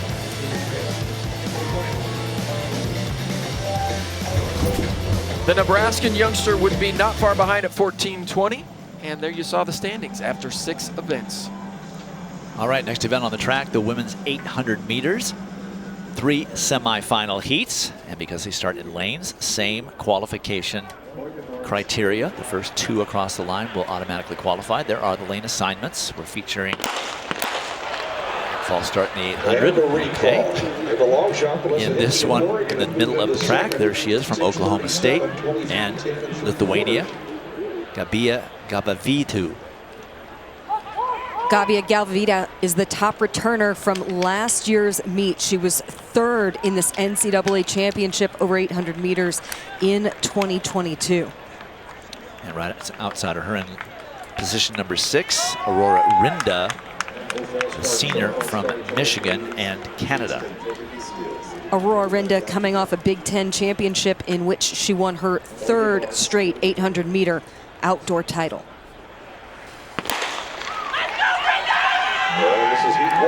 And Dwight, these heats are just an absolute gauntlet to qualify through. Absolutely stacked women's 800 meter field within these 3 heats to select those to advance on to the final, and things are moving pretty quick over that opening 200 meters. So they will break for the pole now.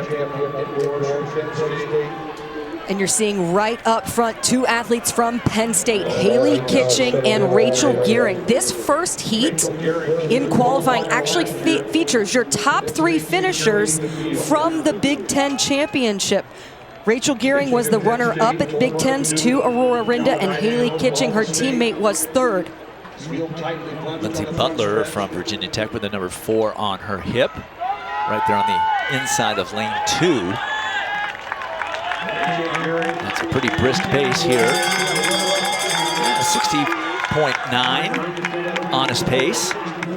So it is Gearing with Butler right there on her shoulder.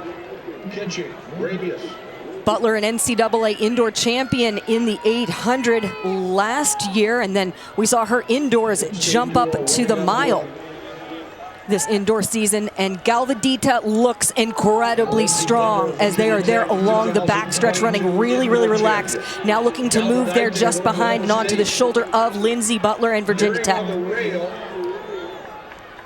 Butler on her shoulder. Butler working very hard on the outside of lane 1, where by contrast, Rachel Gearing not working so hard. Off the turn. Gearing will come off the turn first now. Got Gavavitu easily changing gears and puts herself in the lead. Remember, it's the first 2 automatically qualifying. And the Oklahoma State sophomore does so easily. Smart running by her. And she's followed by Aurora Rinda. Those are the top 2 automatic qualifiers, 2:03.01 with a 31-second last 200.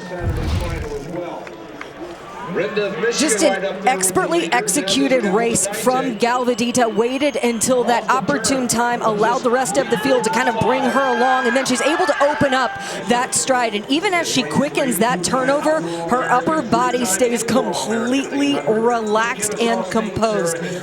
That's a great way to run a qualifying heat when you know you're going to have to give a full effort coming up to the final. Great show of respect there between Gavavitu and Aurora Rinda of Michigan. Certainly 2 of those to watch going into the final.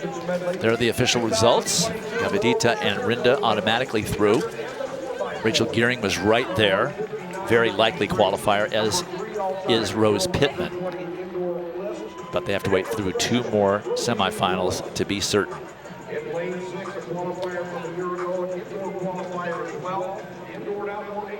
Getting ready now for the second semifinal heat. And this heat featuring the fabulous freshman from Stanford, Roisin Willis. The NCAA indoor 800 meter champion, and just one of 2 women in the NCAA to run sub 2 minutes indoors. And she did that twice this indoor season.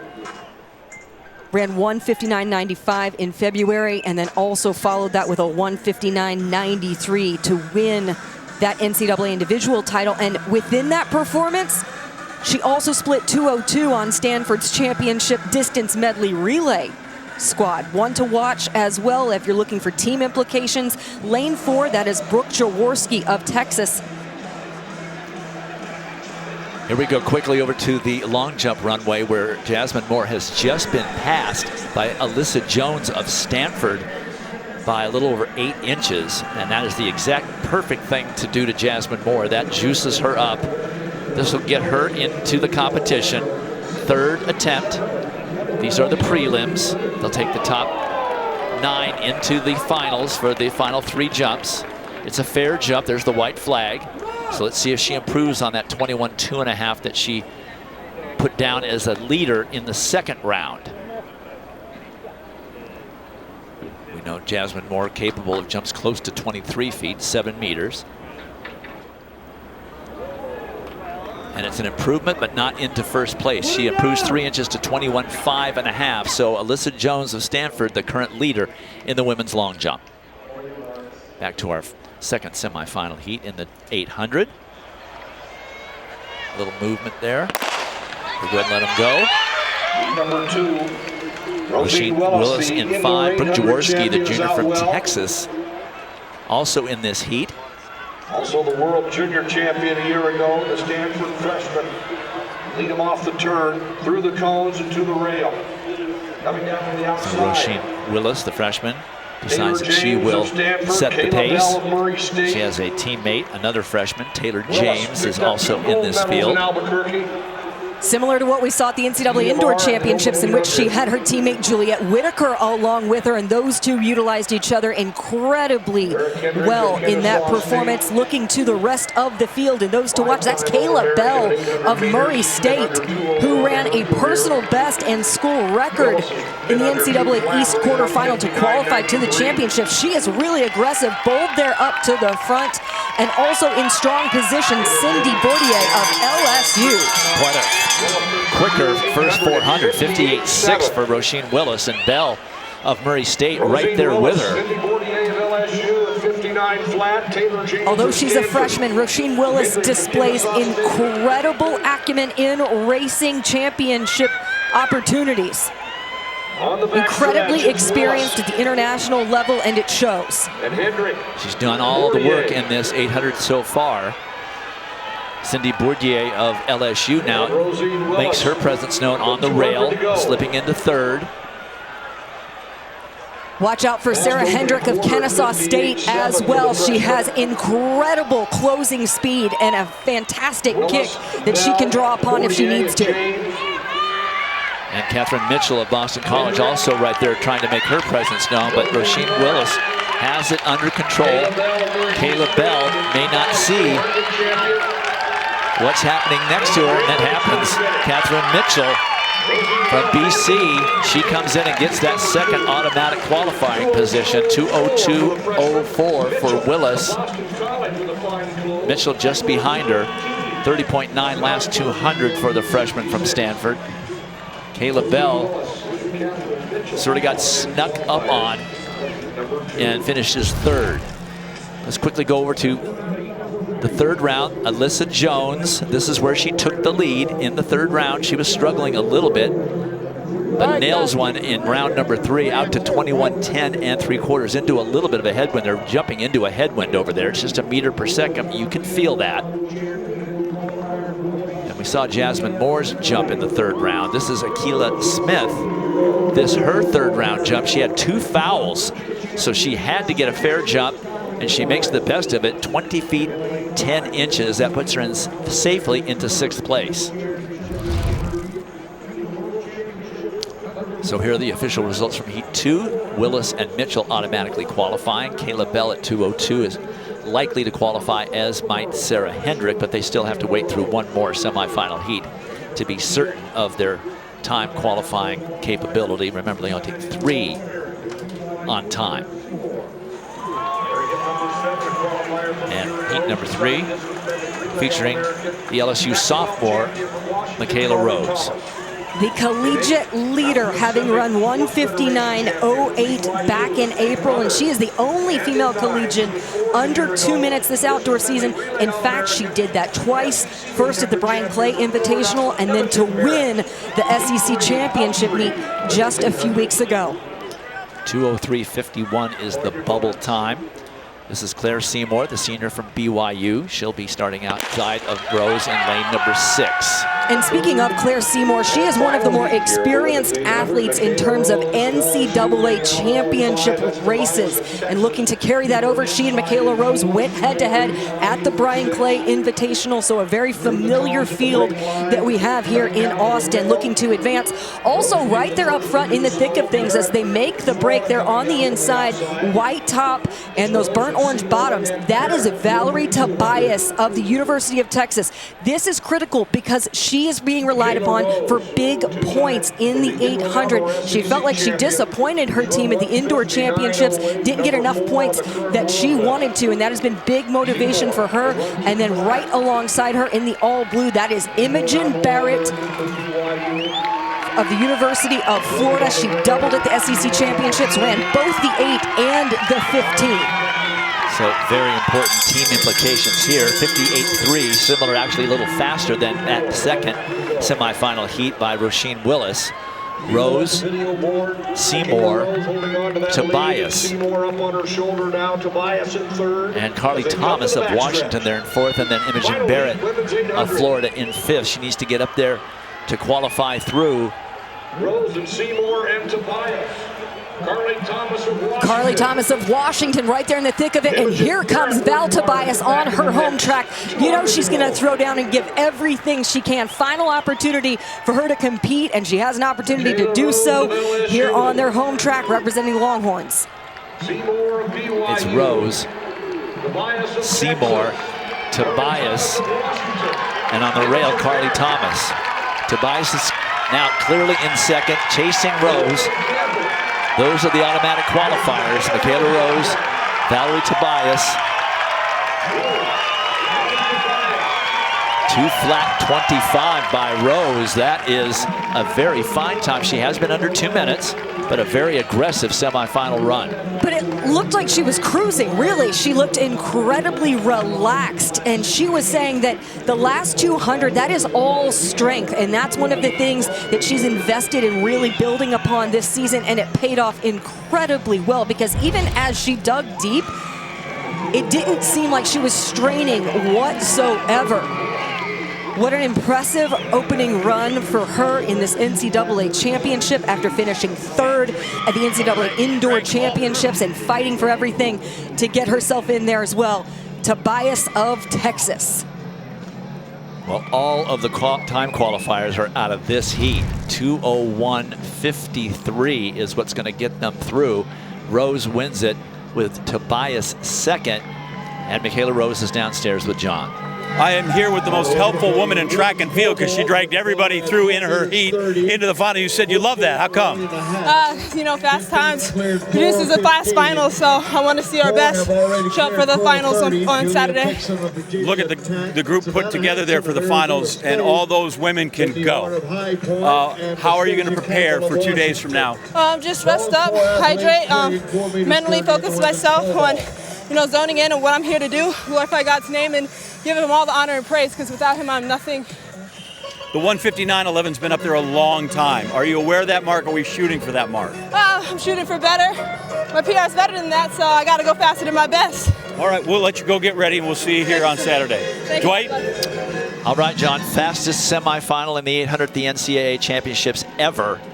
And look at the advancers. It went all the way down to 2:01.53. That's how fast you had to run to get through to the Saturday's final. An awful lot of good runners not making it through, thanks to that woman dragging them all to very fast times in that last heat. 400 hurdles are next. Folks, I can assure you, if Dwight Stones isn't calling track meets, he's on the quad box because he loves field events, and we have the dedicated streams for each and every field event, complete coverage of all of them at the NCAA Track and Field Championships. They are live on ESPN+. Fernando Palomo, the great javelin thrower from Texas A&M, sent me a note the other day, said, man, dedicated stream to javelin, happiest guy on earth. So it's out there for everybody that are field freaks. Get on there and watch it. Dan, more field events, discus with you and the decathletes. Well, the 6th event of the decathlon, the discus, something good is cooking here at Mike A. Myers Stadium. This is Leo Neugebauer. He's your leader after 6 events, and he moves over to one of his best events. Big guy should be able to throw the discus well. Well, I'll tell you, he doesn't just throw it well, he throws it very well. That last line that you saw him sail over was 50 meters. He goes 180 feet, 8 inches for a lifetime best. And he takes the easy lead here in the decathlon discus. Here's Kyle Garland in the second round. He needs to put a good one out there to keep pace with Leo Neugebauer. Good discus thrower, constantly improving, a little bit of a line drive, but he'd shoot one out there over the 45-meter mark, and he'd go 150 feet, 1 inch. But the mark that everybody was chasing, including Leo, on this last attempt, 180 feet, 8 inches, you don't see that very often in the decathlon. But here he is in the third round, letting it all hang out, and it's even bigger than his first event, than his first throw, but it's out of bounds. It would have been a world record for decathlon, but Neugebauer ends up with 180 feet, 8 inches, 55.06, and it is an NCAA decathlon discus record and the 6th best decathlon throw in history. And he extends his lead significantly over Kyle Garland. As we get ready now for the 400 hurdles, Sydney McLaughlin, the Olympic champion, world record holder, world champion, is also the collegiate record holder. And there is Britton Wilson. She ran her 400-meter race 30 minutes ago right now. And she ran her second fastest time ever. And she is the collegiate record holder in the event. Now, she doesn't have really much of a peer in this event, but it's still a grueling and tough race. It is a patterned race, so that fatigue could come into play with regard to how she runs her race plan. Only 2 collegians have ever run faster. Corey Carter of Stanford, Sydney McLaughlin of Kentucky.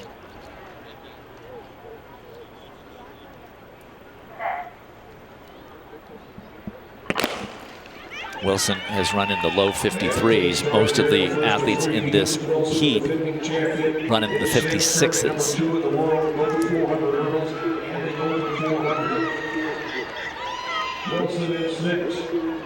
Wilson definitely not leading at this point. Shania Bellamy of LSU, the junior, is out there in lane 8. She's currently leading the race. Well, both Bellamy and Chastity Pickett of Campbell went out really hard, and you saw Britton Wilson just kind of hanging back, but she has such great closing speed. She's just in such fantastic physical condition that she can hold off till the last 100 meters and then just outrun everybody to the line. Wilson takes the lead at hurdle number 8, navigates number 9 very easily. It looks like Bellamy in second place from LSU. Excuse me, Chastity Pickett of Campbell.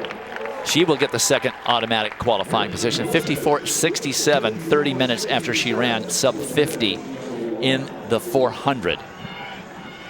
When I said she had 35 minutes at the SEC Championships, that was not at the SEC Championships. It was at the regional championships where she had 35 minutes between the 400 and the 400-meter hurdles. She ran well in both. And it's going to be a tight turnaround for her in the finals as well. But one of the things that these athletes cannot do, especially in the 400 hurdles here, is if you slow down, you're going to get out of your stride pattern. So she has to be aggressive. She has to continue to attack these hurdles so that she stays on that stride pattern. And she looked like she managed that very well down the straight. That was a lifetime best for Chastity Pickett in second place by nearly a second, and she automatically qualifies through to Saturday's final. There are the official results, and John is with the winner. I am with the winner. We're going to start with the last event first. 400 hurdles. You appeared very measured through about the first 300. Give me the race plan and how you felt it went. Yeah, I definitely just wanted to attack and get out aggressive. I think I did an okay job, but got some things to work on going into Saturday, so I know I need to fix. And your assessment of your performance in the Open 400? Yeah, I felt really good about it. It felt really relaxed and easy, so I'm looking forward to the final. Okay, we are going to ask about this. I noticed there's tape on the leg. Nobody likes to see things taped up. What's going on? Just dealing with some shin injuries, trying to keep it under wraps, but I'm doing good. I'm going to be okay. I feel like we'll let you go ice then. How about that? Yes, sir. She seems very tired, Dwight. We're not going to keep her here very longer. Thank you, Britton. All right, John. That's very accommodating of you. Thank you. So Wilson safely through in both the 400 flat and the 400 hurdles as we move along now to the second semifinal heat. And this heat will feature the Houston junior, Sydney Townsend. Well, Sydney's top qualifier from the West region, transferred over from North Carolina A&T, and look at how many young athletes have come out of that program that Dwayne Ross had just absolutely built over there. Now he's the head coach at the University of Tennessee. There is Masai Russell. And I'll tell you what, Dwight, she escaped a tragedy in the 100-meter hurdles earlier tonight. She stumbled on the second hurdle, but got it together and was able to come through. But she's looking to reach the final in both this and the 100-meter hurdles. She ran well at the SEC championships, was runner-up to Britton Wilson. Second fastest amongst collegians at this event. And she's the collegiate record holder in the sprint hurdles. There are the lane assignments. Russell in 5, Townsend in 6. Stand up.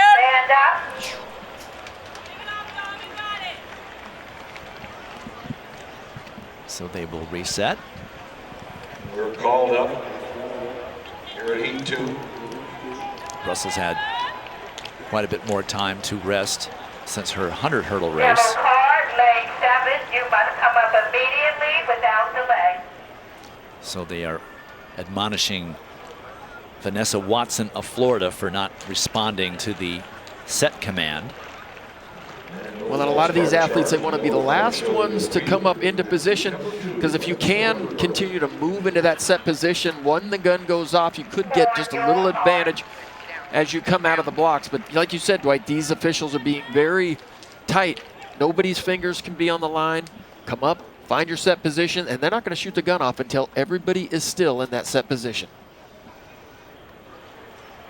I have to say the starter has varied their cadence quite well here.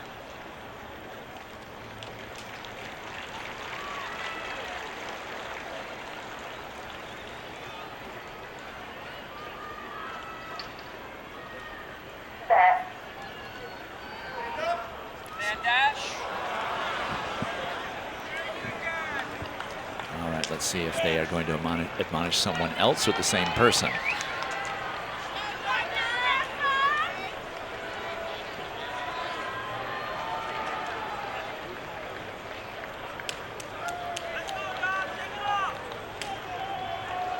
I don't want to speculate.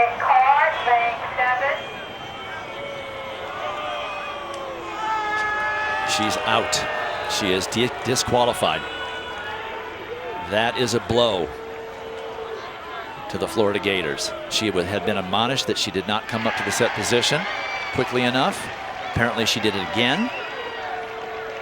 And she has been disqualified from the race. That's going to cause a little bit of a problem.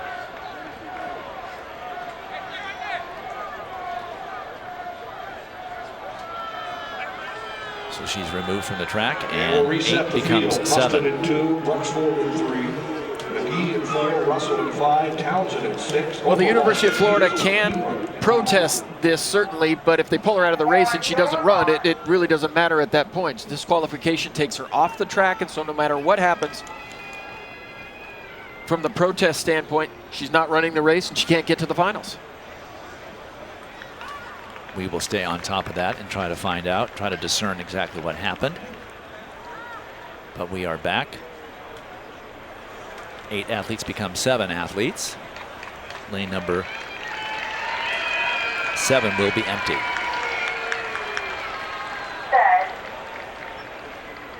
A little bit longer hold. So now that gap is very obvious. And Masai Russell out very quickly. So almost made up the stagger on Sydney Townsend to her outside. Townsend of Houston in lane 6. That's overhaul of Vanderbilt. Well, one of the tough things for 100-meter, 110-meter hurdlers to do is learn how to hurdle with the opposite leg. And Masai Russell does it very well. You see her hurdle with the right leg lean forward, and then she comes around and can split the difference and hit it with a left leg. Her right leg is a more natural side for her, but she is able to alternate, and alternating is really tough. Dominique Mustin from Georgia on the inside, running pretty well from there. It is Russell over the 10th hurdle first, and on the outside, that is Brooke Overholt of Vanderbilt, who came up and almost won the heat, but she did get the second automatic qualifying position. Russell wins the heat at 55.74. with Overholt at 55.77, which is a big lifetime best for her. And short hurdlers, 100 meter, 100 meter, 10 hurdlers on the men's side, they have an advantage in the 400 meter hurdles because they're outstanding hurdlers. They're better technicians. And as you get tired, you rely on that technique to get you over the hurdle as fast as you can, get your feet down on the ground, and get running and maintain that momentum.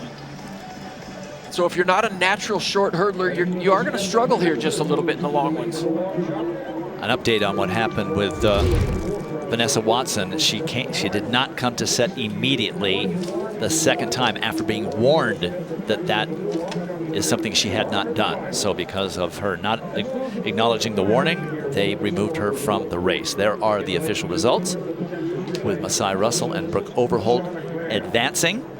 And John is with Masai Russell down on the track. I am with Masai Russell. We're going to start with the 400 hurdles. That seemed to go a little better than the 100 hurdles. Tell me if the race played out like you had when you were sitting in the hotel room today thinking about it.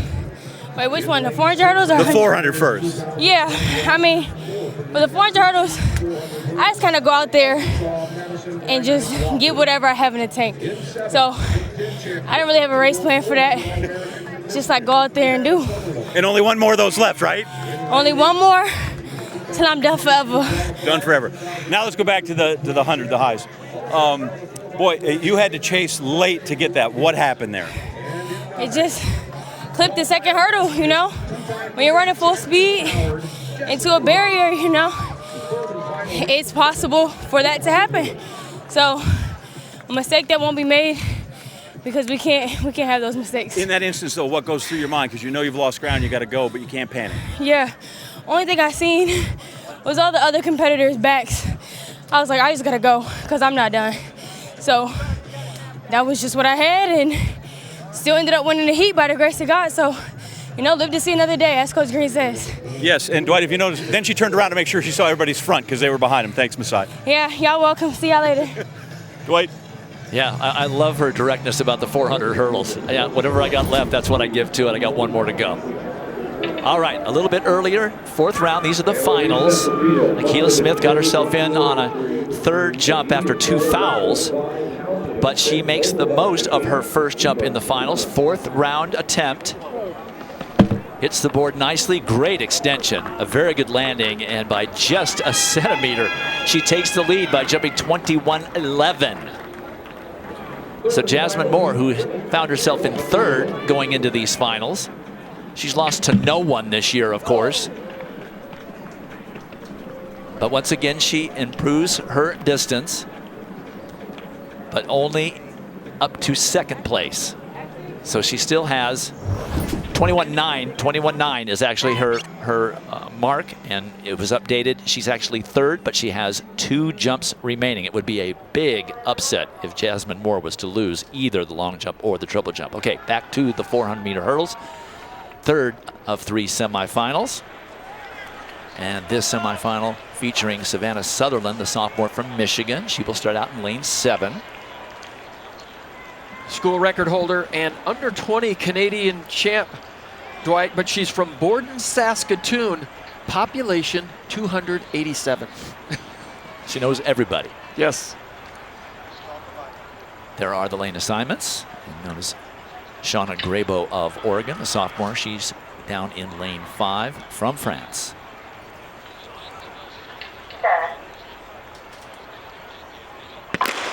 Scratching lane 6, Madison Langley Walker, the senior from Arkansas, did not show up for the race. And a lot of chopping going on there by Shauna Grabo. She is all off pattern, and it's just killing her momentum.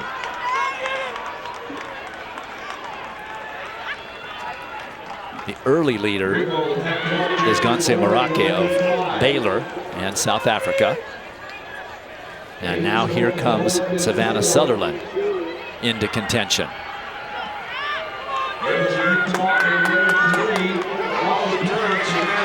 Grabo just continues to chop the entire race.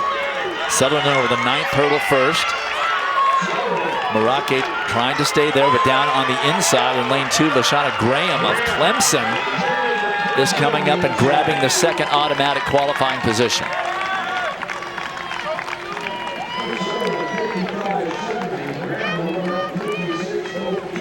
Sutherland at 55.70, just off her lifetime best. Quickly over to the long jump. Here is Jones of Stanford. She was the early leader. This is a little bit earlier.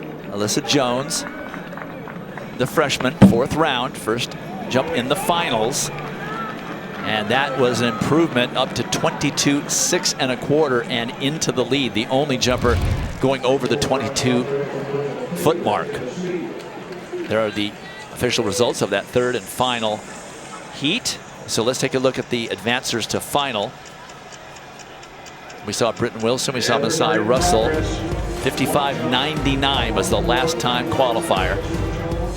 And when we return, it'll be the women's 200-meter heats. Well, we had a little bit of rain and then the clouds, but then when the clouds parted, boy, it left the track steamy and hot. And this is certainly the time when the decathletes really start to feel their legs. And this is Yario Soto Torado, and he would get over 491 on his first attempt, 16.1 1/4. Well, he's nowhere near the leaders. He's going to figure prominently in the points and get those points for Arkansas. Here's Kyle Garland. This is 491, 16.1 3/4, same bar as Soto Torado. Clutch 3rd attempt for him. He would continue in the competition. And here's the leader after 7 events, Leo Neugebauer of Texas. This is his first attempt at 5 meters 1, and it's not the prettiest technique, but he is over 16.5 1/4, and he would just keep rolling through this decathlon. And we go back to Kyle Garland. Another 3rd attempt for him, 16.5 1/4. This would be an outdoor seasonal best. And on this hot day, Kyle Garland would take a lot of jumps.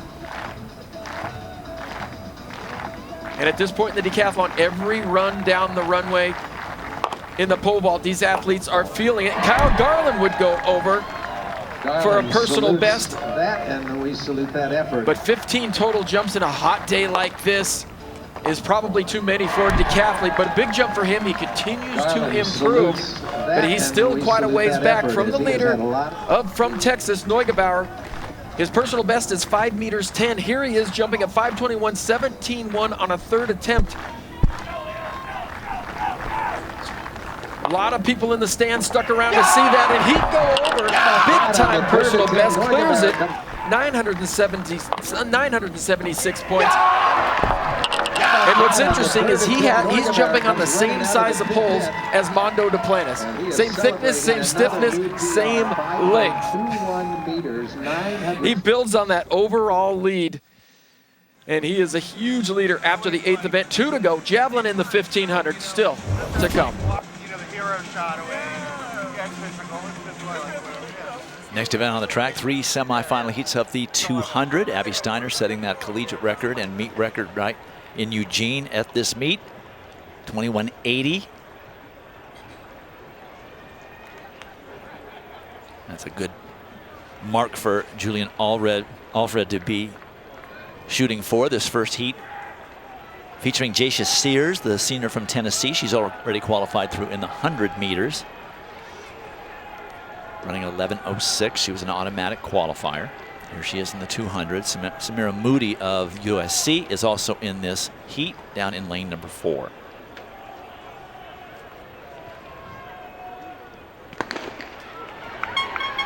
And now quick in lane number 6, the Texas Longhorn Junior, Big 12 runner-up Kivana Davis. That's Kivana Davis now making a move. Here comes Davis, but it is Jacia Sears. Now Davis and Sears, those will be your automatic qualifiers.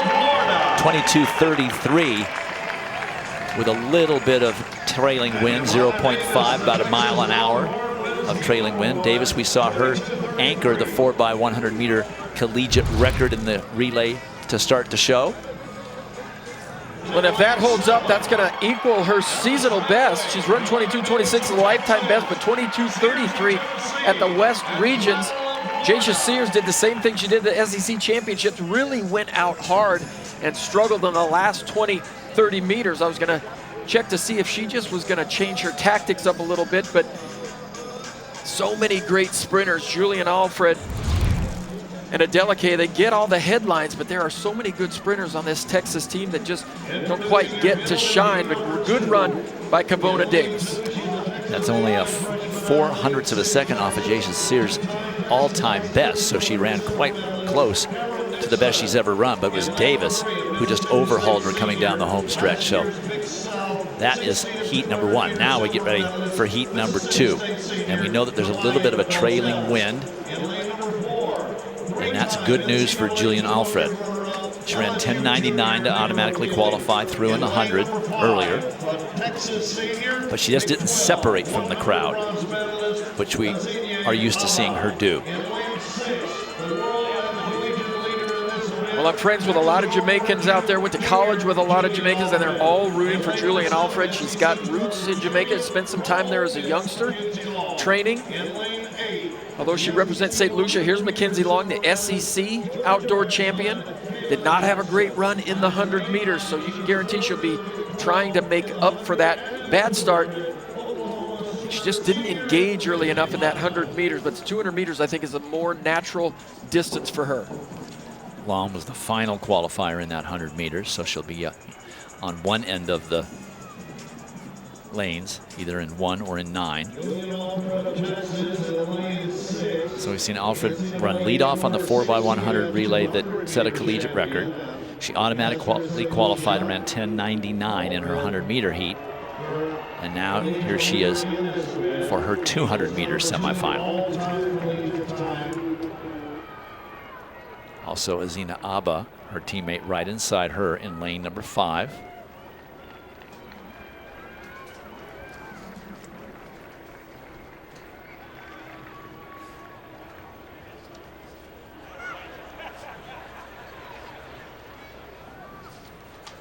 Just about 80 degrees, and ever so slight wind at their backs coming down the home stretch.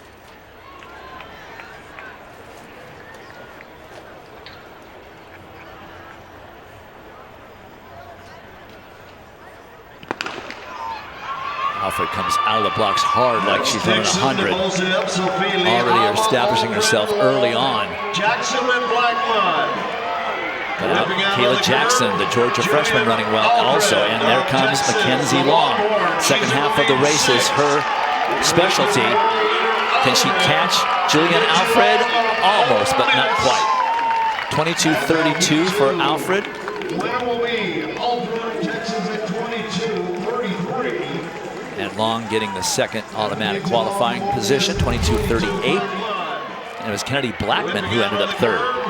Well, great start on the outside there for the youngster from Georgia. She really shot out of the blocks, got a big lead on Mackenzie Long.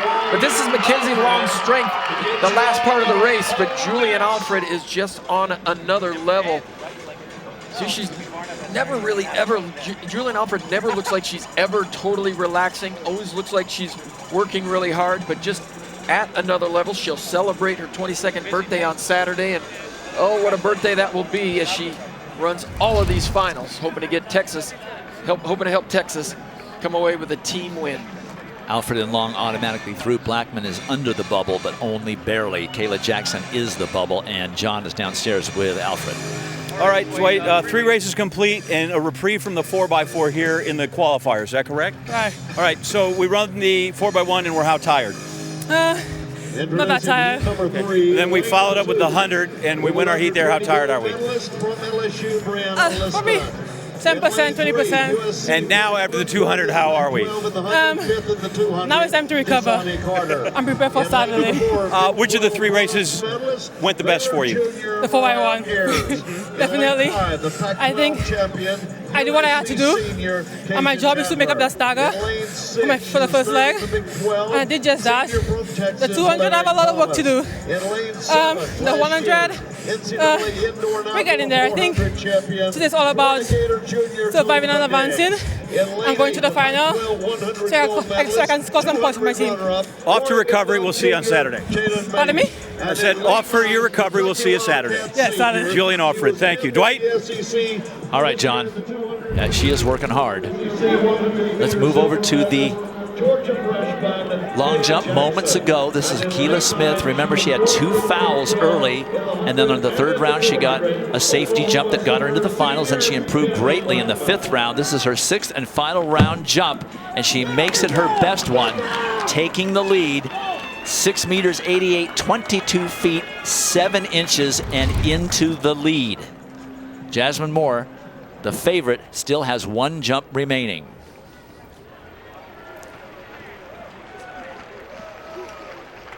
Third and final semifinal of the 200 meters.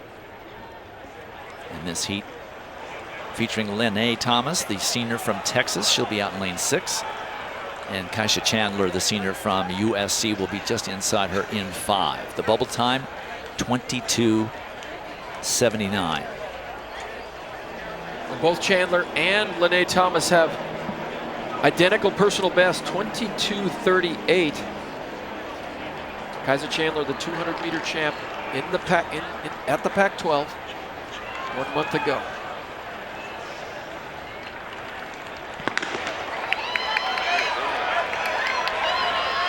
Thomas out well. Talitha Diggs just doesn't have it there. Jaden Mays of Oregon is there. Lene Thomas, Kaisha Chandler. Here comes Diggs. Diggs ends up 3rd. But it's Southern Cal's Kaisha Chandler who wins the heat, 22:37. Lene Thomas, the 2nd automatic qualifier, 22:42, and Talitha Diggs at 22:45. That time will get her through to the final. Well, Kaisha Chandler ran that first 50 really strong. Lene Thomas came back to her just a bit. Good job by both athletes, just relaxing down the home stretch. Talitha Diggs just left it a little bit late. She could see all those people on the inside, but she still waited until about 40 meters to go before she tried to make a move, but she would finish 3rd in that heat. But good run by the USC senior. It's a personal best for Chandler in that victory at 22:37. Now move the bubble down. Let's see how fast you had to run to get into Saturday's final. 22:69. Kennedy Blackman got that last spot to get into the final. When we come back, it's the 10,000 meters. Well, the 9th event in the decathlon, the javelin. And we want to show you what Leo Neugebauer did as the sun was just coming down. Here he is, final throw of the competition.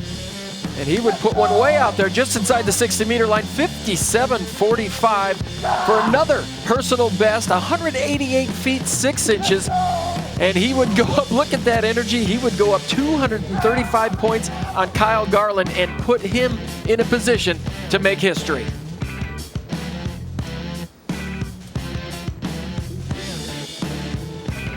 You can see the exhaustion. And here we are in the 1,500 meters. Neugebauer, 82.05 after 9 events, 8,205 points. 8,205 points, Dwight, would have won this meet just a couple of years ago.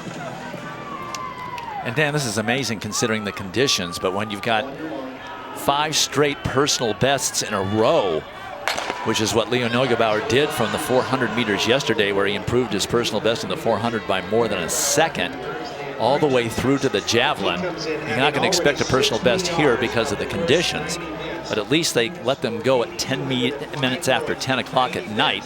That's certainly better than if they'd run it a couple of hours ago, but still, it's going to be rough as we take a look at a lot of competitors still left in this decathlon 1,500 meters.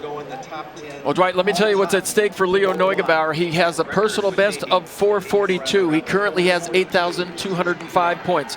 To get the German national record, he needs to run 5:06, which is well within himself. To score 8,800, he needs to run 4:54. To be world all-time top 10 and score 88.11, he needs to run 4:52. To surpass my all-time personal best, 88.91, he needs to go 4:39. And if he wanted to go 9,000, he would run 4:22. But he is taking the steps into history. Jürgen Hinsen, the Olympic silver medalist from 1984, he's going to surpass him in this effort. Paul Meyer, Christian Schenk, the 1992 Olympic champion, and Frank Buseman, who won silver in 1976. Leo Neugebauer is about to pass all of them from a point standpoint. And you know he's got to be thinking about world championships later on in the year, where he'll represent Germany when the World Championships are held in Budapest, Hungary. And those upper 4-minute 450s are certainly within his capability. He's in front of a hometown crowd. He knows he's about to win the NCAA Decathlon Championship and beat his nemesis, Kyle Garland. So a lot of incentive for Leo Neugebauer to run as good a 1,500 meters as he can, given the conditions. Collegiate record. Collegiate meet record, world lead, it's all there for him.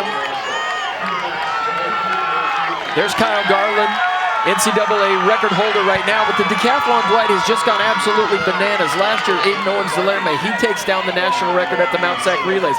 Kyle Garland comes back and just obliterates it at the U.S. Championships while competing for Georgia. He was the U.S. champion, and then this year, boom, again, 8,500 points from Kyle Garland, 84 high from Leo Neugebauer. These scores are just astronomical. Used to be able to come to the national championships, score 81.50 and come away with the title. Well, they certainly have pushed each other. Them all being in school at the same time has not been a bad thing for the event. Garland is a senior, so this is his last chance as a collegian. You can see there's only about 3 seconds difference between where Garland is and where Neugebauer is. Short of Neugebauer completely tying up and falling over, he's going to be the NCAA champion. Well, Oliver Thorner from Washington way out in front. Almost a 100-meter lead for the decathlete from Washington, but all eyes are on that tall figure in the burnt orange on the outside. You can see he's huffing and puffing, but just like the 400 meters, there's not an event where the crowd can help lift you, where the crowd can help propel you to a good time more than the 1,500 meters. Well, he's in a good rhythm. And that's so important, because as long as he doesn't try to change gears or do anything crazy. Well, he came through with about he came through at 3:30 with 1 lap to go. If he puts a 75-second lap in there at the end and bring him through at 4:45, he would break 8,800 points. He would break 88.11 to put him in the all-time top 10 list. Absolutely amazing. This meet, he went absolutely bananas, and it's so reminiscent of when Ashton Zamzow also had a big personal best, took home the title, win the championships. We're here in 2019. Well, we saw this start at the Texas Relays when Leo Neugebauer had a big score there, won the title, a lot of personal bests, and that was just in late March. You can see Kyle Garland is struggling. That was Oliver Thorner of Washington, who ran 4:17.12, but the race and the focus is on Leo Neugebauer, who's going to finish about 6 seconds behind Kyle Garland, more than enough cushion to keep Garland in second place. Here comes Neugebauer. We're watching. It's 4:45, 4:46, 4:47, 4:48 is what he runs. That might get him at 8,800 points. Well, the previous German national record, 8,730, and there you see Neugebauer in tears. Kyle Garland's the first guy to greet him. These two have battled it out over the last couple of days. They've watched each other from afar all season long. But Neugebauer, now the emotion comes out. He was so strong over the last couple of days. I saw him the day before the meet, and he said he's ready. He said he was ready. He said he felt good. Edric Floriel said he's taken on some tasks and done some things this season that he was not able to do last year. He's run with the quarter milers. He's trained with John Jones. What an effort over the last couple of days by that young man. Well, to be great, you've got to have great competition. We know that. You had it with Dave Johnson. in the early 90s. Leo's got Garland and Aiden Owens. 88.36 is his total. A collegiate record by a ton. Like 100 points plus. And he has managed to get over to John Anderson. I'm here with Mr. 8836. I just saw Trey Hardy, who's over here yelling at you the whole time. He said, you just bowled back-to-back perfect games. You just had the low score. I don't know if you have some sort of clever euphemism or clever simile. What do you think of the 2 days and this score? So I really surprised myself, I've got to be honest. I knew I was going to take a collegiate record to win this thing if it was me or Kyle. And I pulled through. I just pretended this was a practice for me, especially my home stadium. The crowd pushed me so far. I'm just so happy, so happy. Tell me how this thing built, one event after another, one PR after another, one decathlon best after another. So I just kind of grabbed the energy from the stadium, from just being here at home, and just like push myself to PR, from PR to PR. And I just love doing PRs. 8836. They just had the GOATS meets, best athletes in the decathletes in the world. 8,700 won that. Yeah. What do you look forward here the rest of the summer? I mean, at first, I have a little downtime. Good. Now I'll be back in Budapest for the World Championships. All right. Can I hang out with you tonight on 6th Street, or are we just going right to bed? Got you. He's got I'll give me. you a drink. Excellent. We'll go back upstairs. Stan, Dwight, one of the great performances in the history of the NCAA championships. Yeah, no question about that, John. That is not hyperbole. And Kyle Garland scores 86.30 and gets crushed in second place. But it wouldn't have happened without Kyle Garland being here, that's for certain. I'm sure Leo would be the first one to tell you that. A great end to a phenomenal decathlon event. And remember, Neugebauer is only a junior. Now, next, the 10,000. 24 of the best 10,000 meter runners in the country on the track for this final. There are the collegiate and meet records. 25 laps of this 400 meter oval.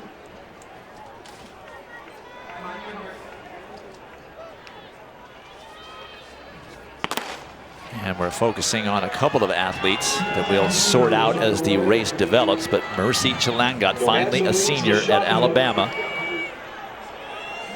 She's the defending champion. And Everlyn Kemboy of Utah Valley, the junior, of course, both of them from Kenya. And look at her teammate, Mercy Chilangat's teammate. That is Hilda Olamoy up front, just bursting out there to get away from trouble. And there we see Mercy Chilangat get right up there alongside her. These two work incredibly well together. We saw that at the NCAA Indoor Championships. And so they're getting there right out front, avoiding any trouble and making sure this pace is completely honest. And one benefit they have, Dwight, is this women's 10,000 meter is happening an hour later than the men's race was yesterday. So conditions might be just a bit better. It is still hot and humid and sticky and difficult to run in, but we do have the benefit that it is just ever so slightly cooler. And as you see, the field and those top three forming behind Chilangat and Olamoy is Emily Venters, who's the collegiate leader this season, having run 31:48:35 at the Stanford Invitational. I've got 79 degrees and 72% humidity as they go 74.3 for the first 400 meters. So not dissimilar conditions from last night after all.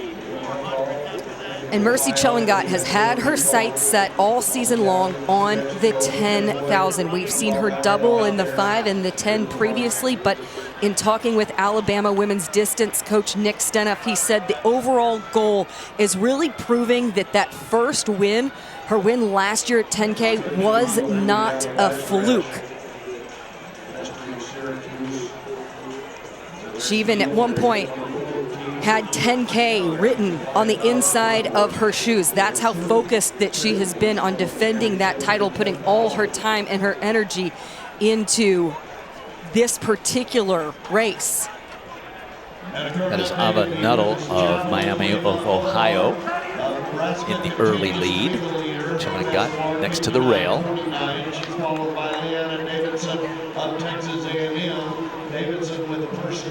Emily Venters, a senior now at Utah, absolutely an incredible journey for her. She started her collegiate career at Boise State, then spent time at Colorado. When she graduated from Colorado in 2021, she was coming off of 2 years worth of injuries that had just broken her down so much. She almost considered walking away from the sport. Her mom was telling her, you just need to be done. Just walk away, just go ahead and graduate and move forward to the next chapter of your life. But something convinced her that she did not want to give up. She wasn't ready to move away from the sport. She just felt she needed to find an environment in which she would thrive, and she has found that with Coach Kyle Kepler at the University of Utah. Through 1K, they are now at 3:16. That last lap slowed pretty significantly, 81.5 seconds. They are jumping at 4 meters 54.9.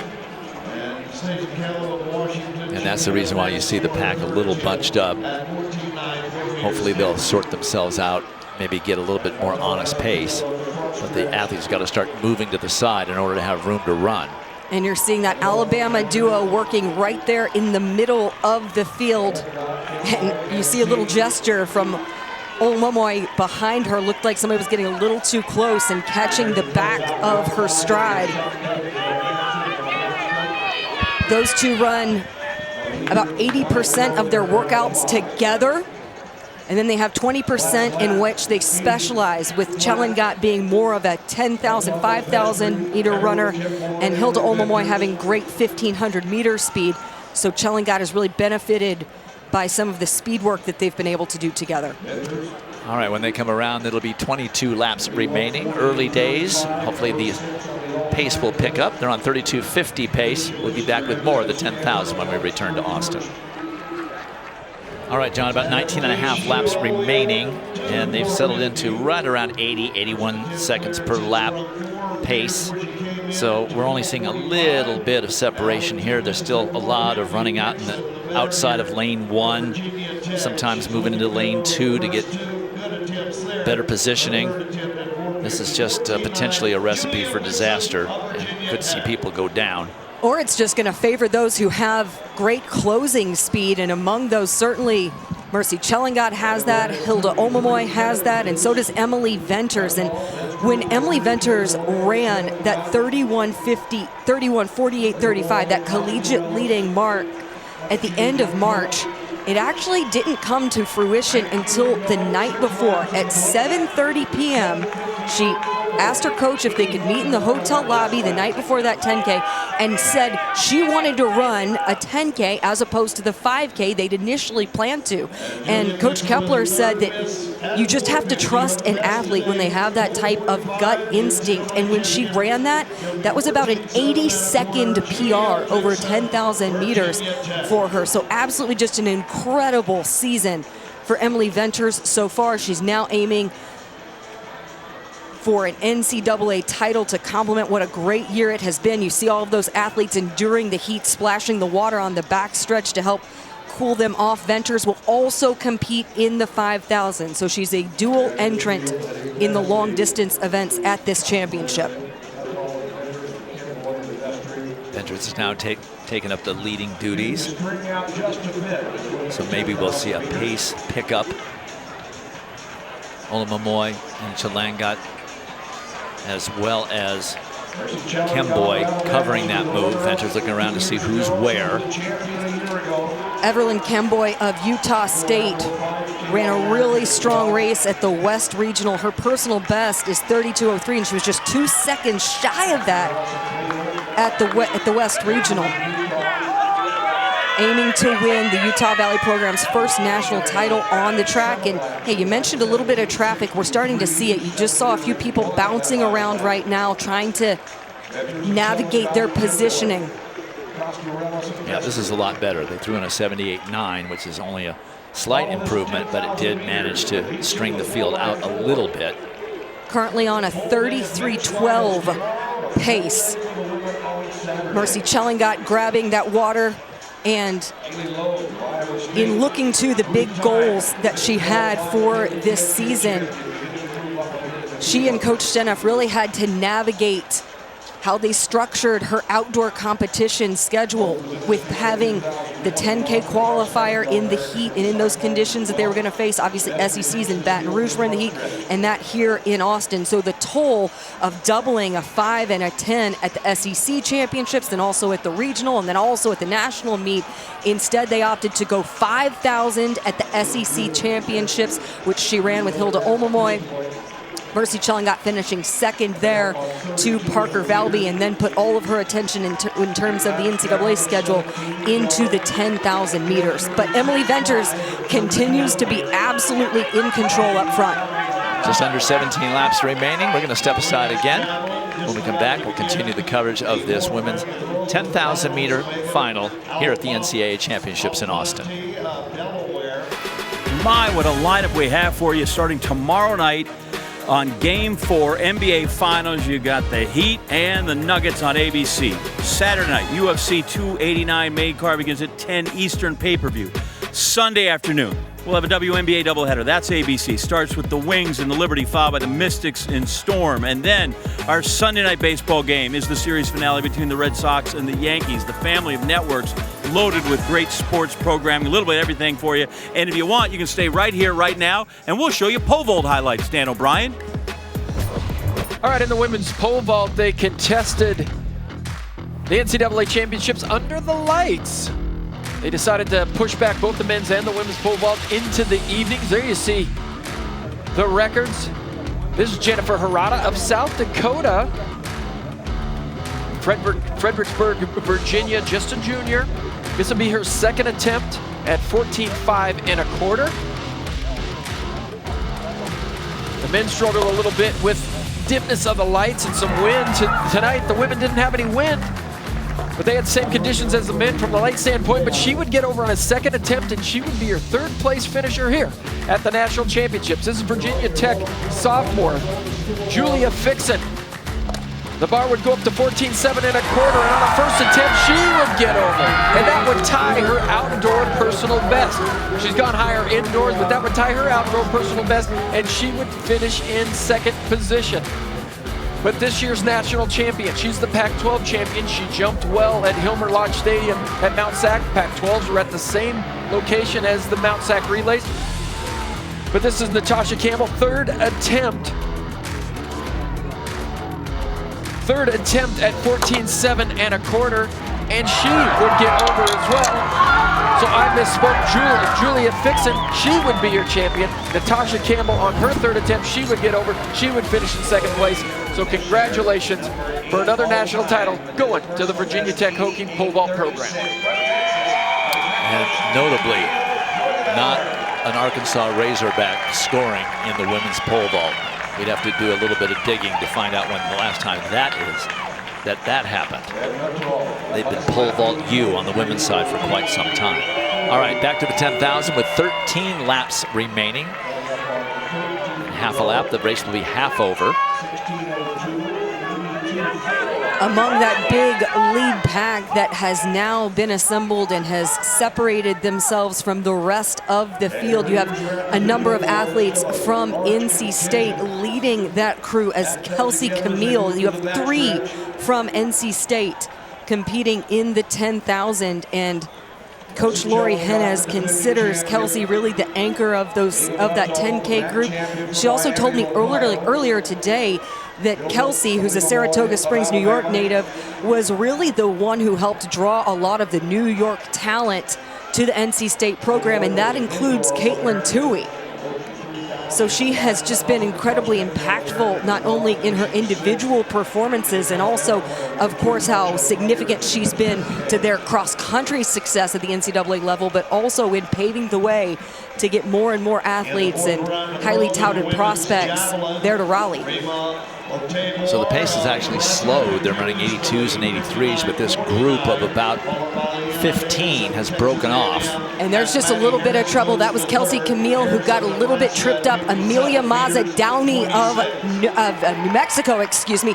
Now Emily Venters has gotten impatient, and she is breaking away and up to the front, trying to avoid all that trouble. You're seeing people get arms up, a lot of contact there as people are trying to navigate, getting a little bit of distance and getting around. And the message that Coach Kepler had for Emily Venters was go execute your own race. She knows the rhythm she needs to be in, and she doesn't need to get drug into someone else's race. So that's what she was able to avoid, or at least get herself out of right there. Well, you know that Chilengat and Olamomoy are going to work together, and when they want to slow the pace down, that's what they do. And that's why we saw that group bunch up and see some of the runners squeezing out into lane 2 and even into lane 3. So Venters decides, okay, that's probably not good for any of us, especially not me. But you notice as soon as she went up there, the other 3, 2 from Alabama, 1 from Utah State, covered the move immediately.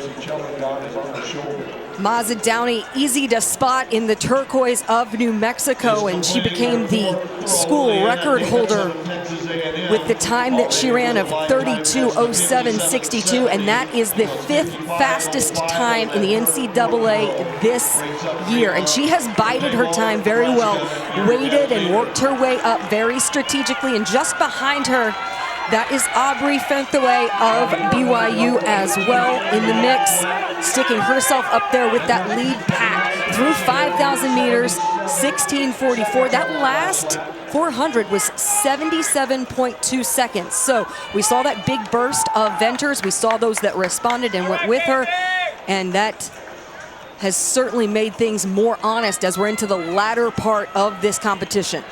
9 athletes have broken off after that very quick 77.2 lap. So we'll step aside again with 10.5 laps remaining, and we'll be back with more. Venters, Kidmore, Mazza Downey of New Mexico, Costa Rellis of Baylor, Vestry of Syracuse, Field of North Carolina State, Fenthaway of BYU. Group heading to the front stretch. Emily Venters of Utah out front.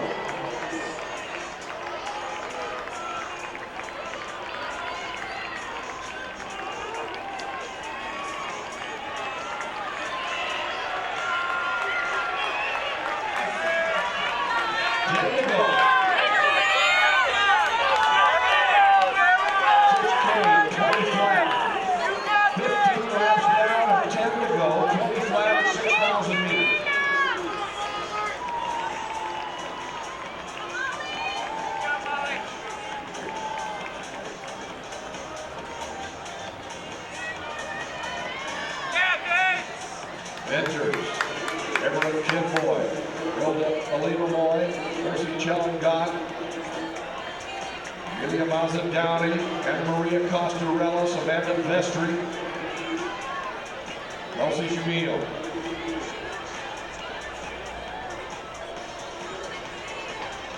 And Megan Albamonte of Delaware, completing her 5th throw at 53 meters 10. Just throwing Federica Potter of UCLA.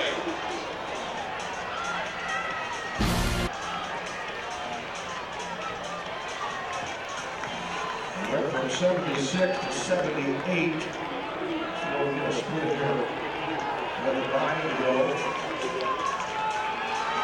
And Potter at 53 meters 48. Brings up Sophia Rivera, Missouri. 18:42, 79-1 on that last circuit.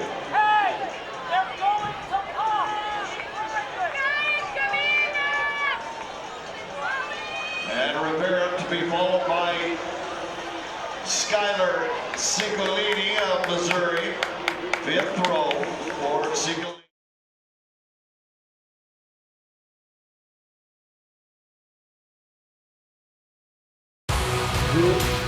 Congratulations to Oklahoma on a 3rd straight softball College World Series title. And so since we don't have to promo Game 3 if necessary, allow me to tell you again that UFC 289 comes your way Saturday from Rogers Arena, Vancouver. Our main event features Amanda Nunes, who UFC President Dana White calls the greatest female fighter of all time. She'll defend her bantamweight belt against 5th-ranked Irene Aldana. Main card begins 10 Eastern. That's the pay-per-view part of it. Early prelims are at 7 Eastern. Those are on ESPN, as well as ESPN Deportes and ESPN Plus. To order that main card so you can watch Amanda, you can get it in English or Spanish. You go to espnplus.com/PPV. Dwight?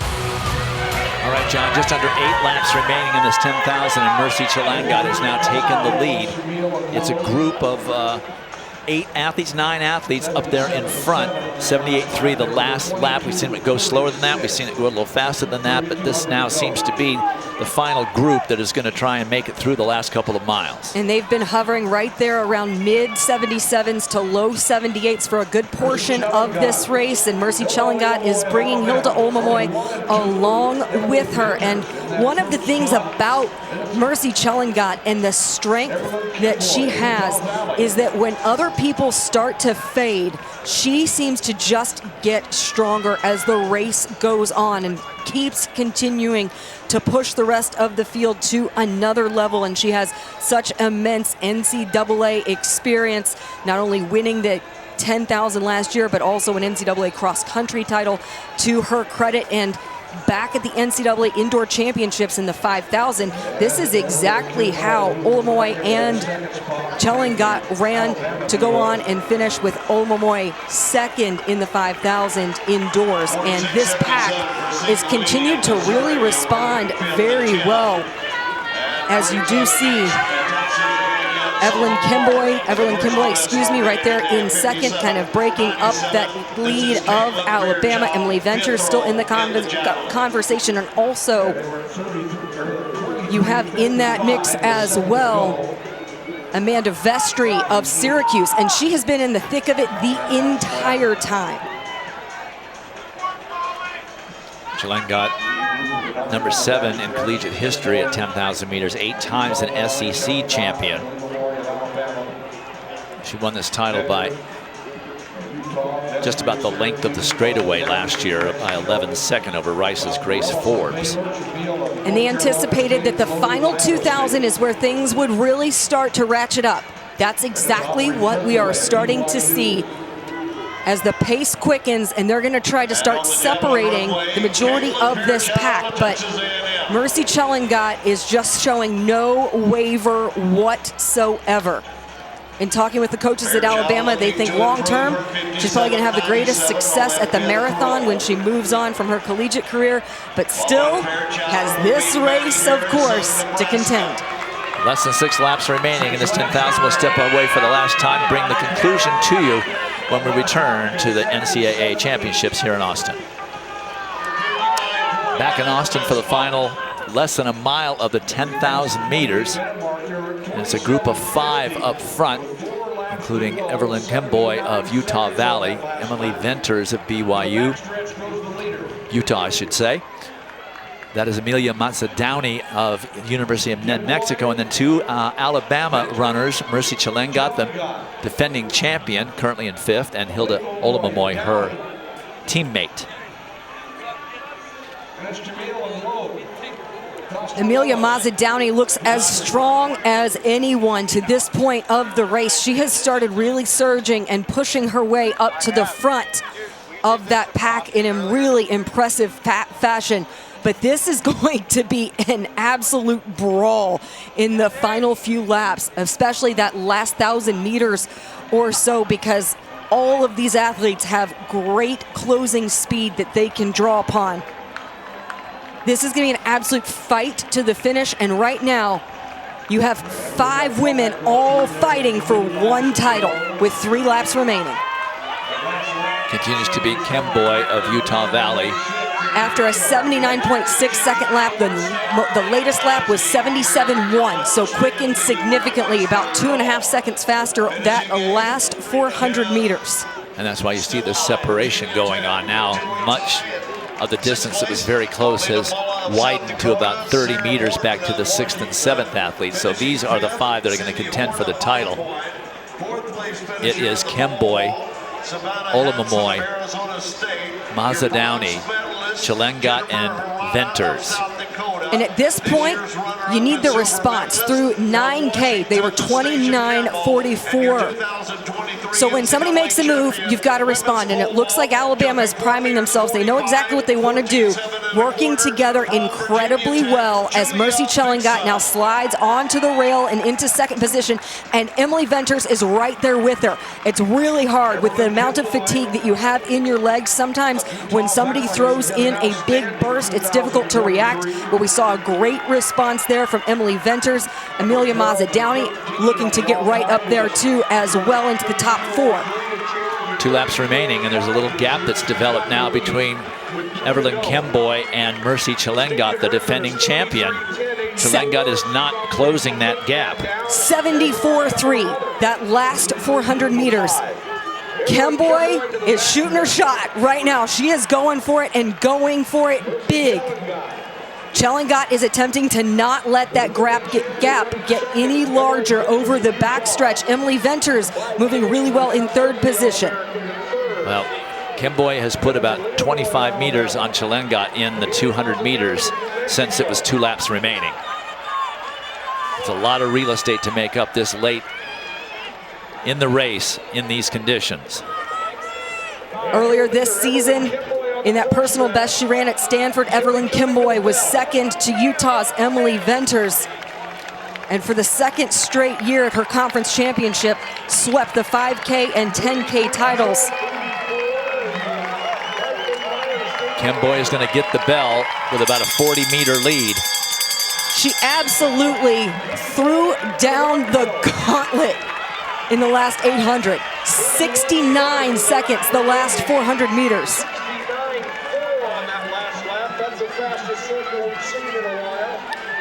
Well, she's had a couple of great years. For the 2nd straight year, swept the 5 and the 10 at the WAC Outdoor Championships and the 3K and the 5K at the Indoor Championships. That was a 5 flat last mile. The second half of this race quickened significantly. And Evelyn Kemboy is thriving. This would be the program's first national title on the track should she hold on for the victory and fend off Mercy Chellingat. Chellingat, a senior at Alabama. She got that extra year because of COVID, but she will not defend her title. The new champion, Evelyn Kemboy, the junior from Utah Valley. The Wolverines have a champion.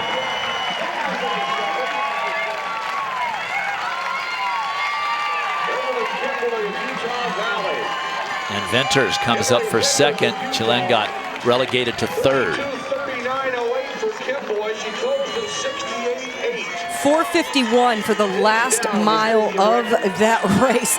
To do that at the end of a 10,000 in these type of conditions and with this level of competition is just beyond impressive. And what a race for Emily Venters. What all that she has been through, this journey she has been on, such a fighter to finish with a runner-up place. Well, we'll go to break and we'll give you the official results on the other side. The only thing left on the track, 3 semifinal heats of the 4x400 relay. Back in Austin, here are the official results of that women's 10,000 meter final. First ever national title on the track for Utah Valley and Evelyn Kemboy, the junior for the Wolverines. She wins it over Emily Venters of Utah. And defending champion Mercy Chellingat of Alabama winds up 3rd. And the champion is downstairs with John Anderson. Evelyn, I was in Stillwater, watched you race in the cross-country meet against many of these same women. How is it you were better than them tonight? So trusting my training, trusting my coaches, teammates, they have been so supportive to me, encouraging me every time when I make any progress. And for me, I've been praying so hard to be here, just to race with these good girls. They are really strong. So from last year, I've been like, I really want to win sometime in NCAAs. And I knew this time, when I raced in Stanford, I knew I will win it. Because I trust my training, my coaches, my teammates. It's awesome. You said it helped to be in a field with Mercy Chellingat, with Venters. How come? I don't even know how to say this. It's unbelievable what I've done today. I wasn't even expecting this. Because having strong girls under 32, it was stressful. I remember today before warm-up, coach was like, relax, it's going to be okay. I'm like, coach, I'm so nervous. I don't know what's going to happen today.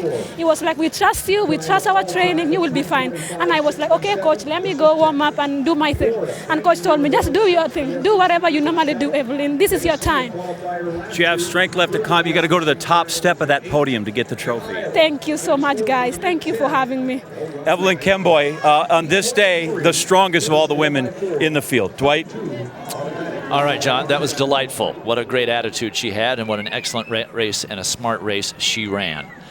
All right, final event on the track. 3 semifinal heats of the 4x400 relay. There are the collegiate and meet records.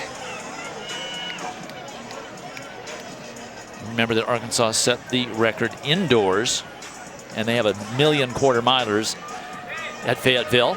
But in this first semifinal heat, it is the Texas Longhorns, the home team, that will be starting out in lane number 6. Only one team has run faster than the Texas Longhorns this season. We'll see them in the second heat. That's the Arkansas Razorbacks. There's Rachel Helbling. She'll be putting on the uni for the Texas Longhorns. We won't see certainly Julian Alfred. She's had a long day. 1, 2, 4x1.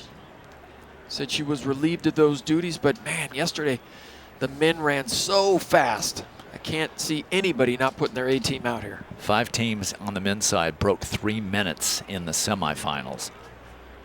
And you had to go under 3:02 just to get into the finals, which we will see tomorrow, of course. From the inside, Penn, Nevada, and Kentucky. In the middle, Duke, Texas, Florida. And on the outside, Tennessee and Iowa. In the 4x400, they use the Olympic format. Outgoing runner or leadoff runner stays in lanes the whole way, passes off to their teammate. That teammate, the outgoing runner, stays in their lane through the curve and then breaks for the pole on the back stretch. And a lane violation has taken place by that outgoing runner. So they have to be very, very careful and very, very aware of what they're doing. Well, good start for Iowa there on the outside. That's Allie Dorn. And then just inside of her from Tennessee, that's Kyla Robinson. But on the middle of the track, Kennedy Simon has run a very smart, evenly paced race. Texas passes first. They totally blew the pass. I don't know what she was thinking coming in. She looked like she had a bead on her teammate and then all of a sudden veered out to another lane. Didn't seem to impede anybody, so we'll wait to see if there's any type of a protest or a card or a flag or something else, but it really changed the dynamic of what Texas was doing in this race. They've got a lot of space to make up now. Florida sits there in third position. This is Jayla Hollis. They'll go with Kayla Davis after her and Vanessa Watson. She'll run anchor for the Florida Gators as they move up now.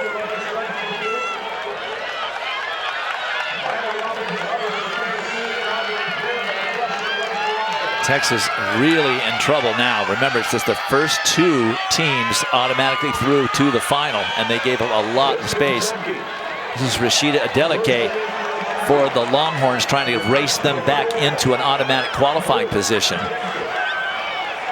So good running by Karima Davis on the first leg for Kentucky. Megan Moss and then Tamia Fuller was on that third leg, but here they come, and here comes Rashida Adeleke. Adeleke putting Texas back in the lead. Florida is there at Duke and Kentucky.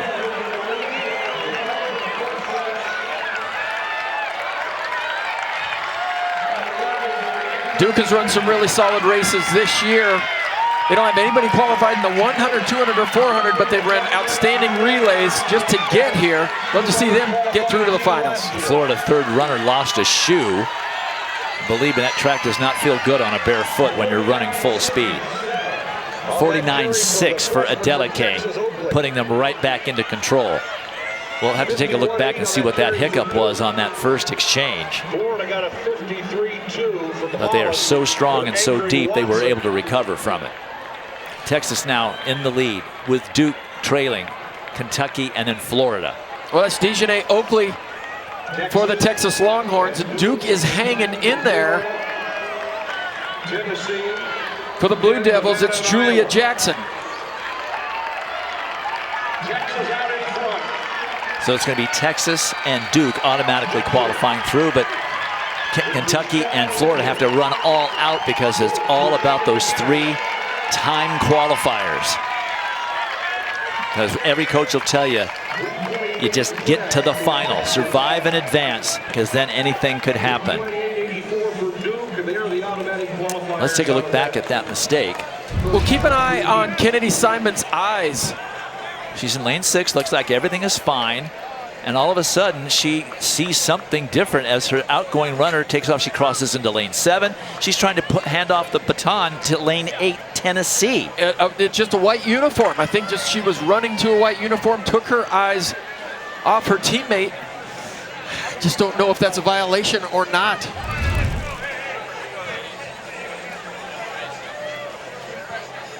Here are the official results. Texas does win the heat at 3:28.10, followed by Duke. They automatically qualify to Saturday's final. And as we get ready for the next heat, let's take a look at what happened in the shot put this evening.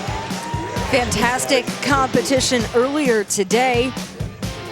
There's a look at the collegiate record and the meet record, both held by Adelaide Aquila of Ohio State. In this competition, first round, Axelina Johansson of Nebraska. Good velocity in her rotation, pops one out 62 feet, 1 3/4 inch. Then Oregon's Yorinda Van Klinken would step into the circle, a 6th round toss. 60 feet, 7 3/4 inches would give her a 2nd place finish. She will be back though, throwing the discus on Saturday. This is the final attempt for Johansson.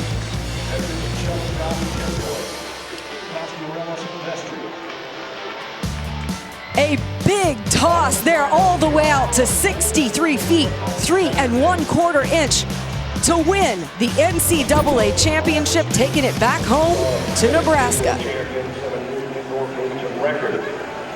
There's a look at the top 3, Johansson of Nebraska, Van Klinken of Oregon, and Rosa Santana of UNLV. All right, second of 3 semifinal heats in the 4x400 relay. Out in lane 6, that is Arkansas. And inside of them, it will be the Aggies of Texas A&M.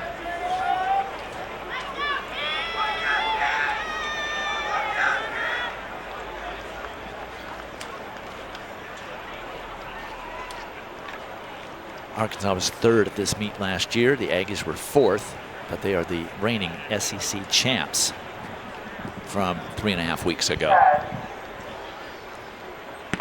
From the inside, it's Howard, BYU, and Oregon. Then in the middle, A&M, Arkansas, Ohio State, and then the outside, Miami of Florida and Michigan.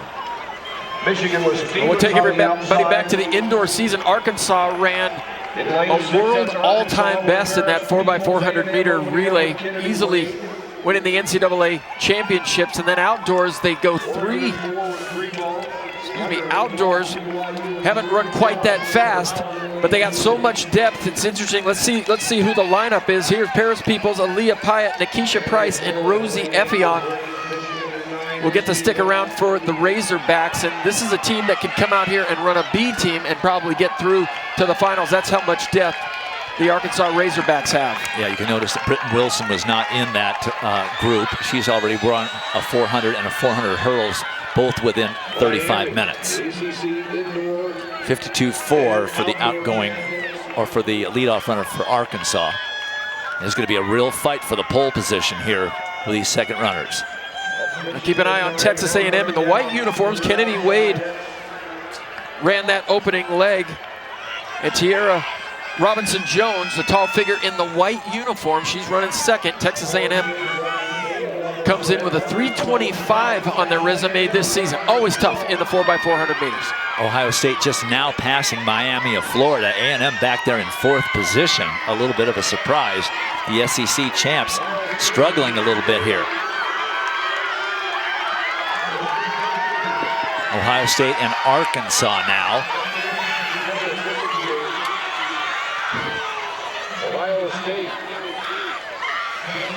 52-4 for Arkansas, 51-4 on that last carry. And Miami, the ACC champs, they're mixing it up out there as well as they move into third position. This is Blanca Herves. Amy Deem always puts out a quality 4x4 team. Sanu Jado, the freshman from A&M, now has the Aggies up into second position, just behind Arkansas.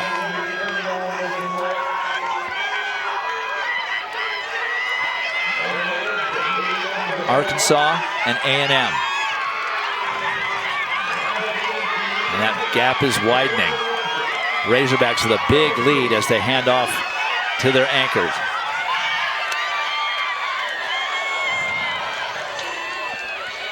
And the Buckeyes pass the video board. And running anchor for the Arkansas Razorbacks, that is Rosie Effiong, who did qualify for the 400 meters. Third runner for Arkansas, split 50.7. I don't have the lineup, so I don't know who it was, but this is Rosie Effiong on the anchor. A&M trying to race themselves back into it. They've got second place pretty well locked down. And that's Jameisha Arnold. Oregon trying to make a run at them, but it's going to be Arkansas and A&M automatically through. Just under 3:26 for the Razorbacks. So well off what they were running indoors. Of course, they didn't have Britton Wilson as part of this quartet.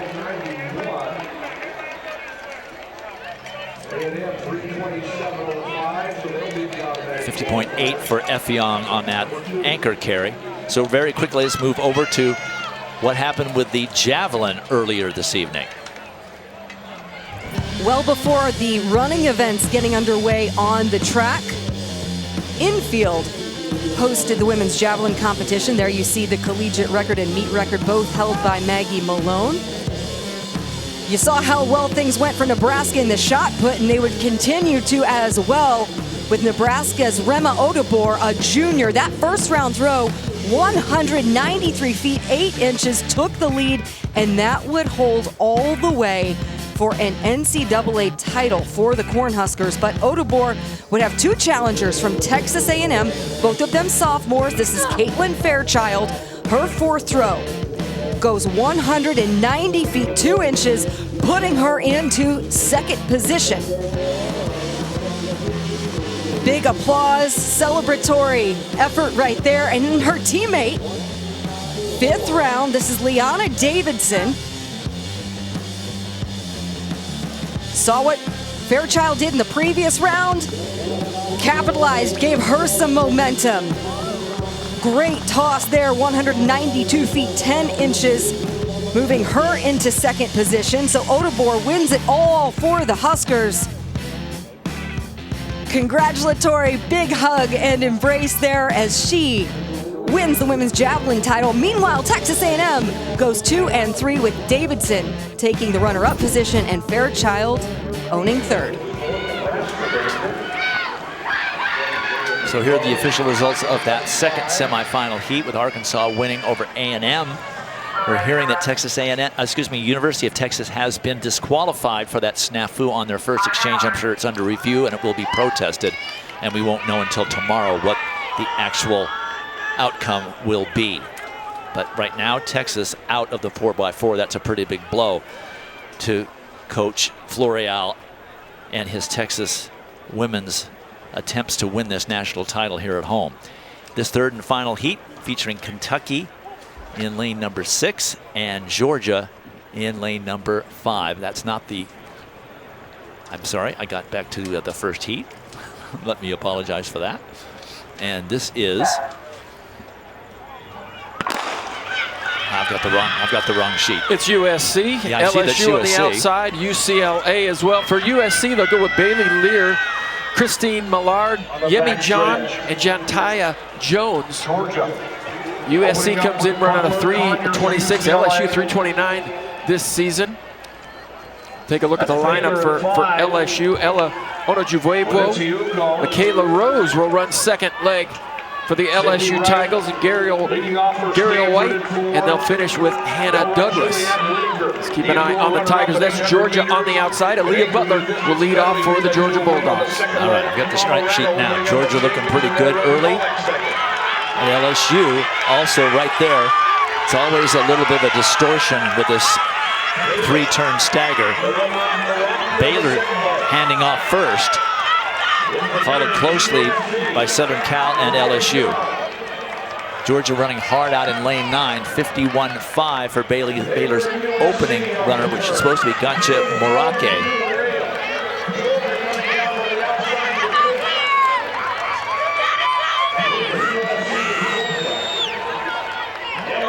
Baylor, USC, Georgia, LSU.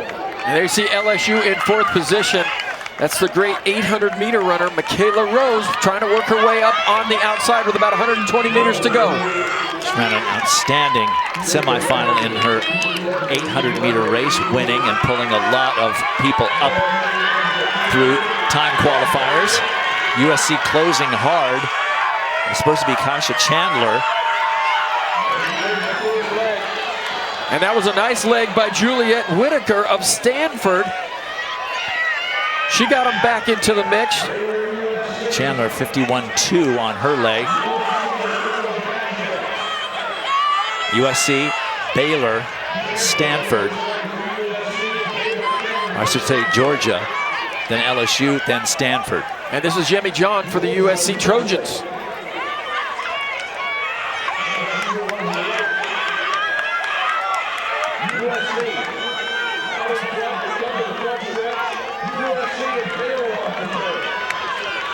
USC and Baylor.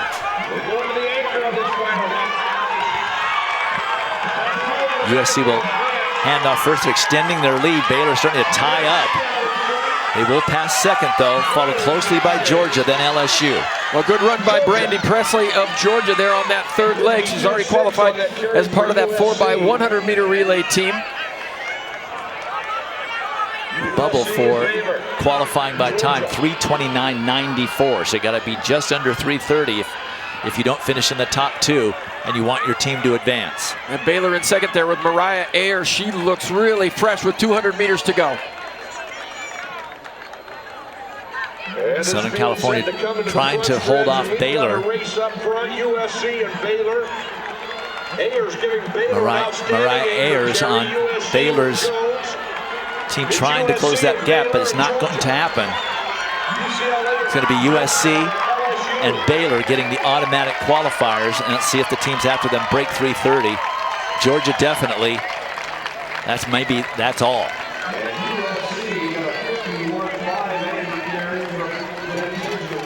Watching the times come in. 3:29.90 for Georgia. They just barely get under the bubble. And nobody after them is going to qualify. 50.99 on the anchor for Baylor. And that's Jataya Jones for USC, bringing it home for the shield as she pulls away from Ayers from Baylor.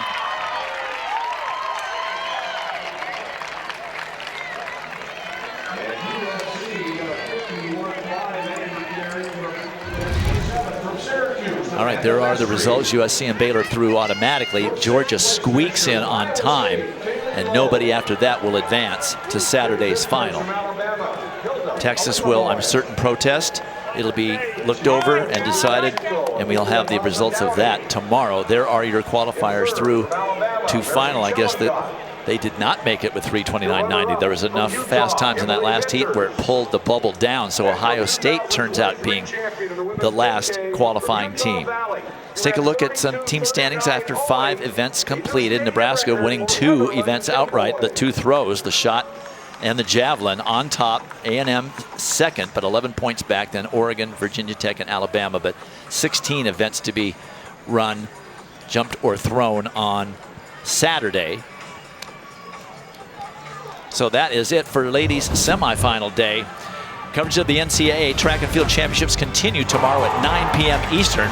For more information, go to ncaa.com, your home for all 90 NCAA championships. Well, it only gets hotter as we get closer to the weekend.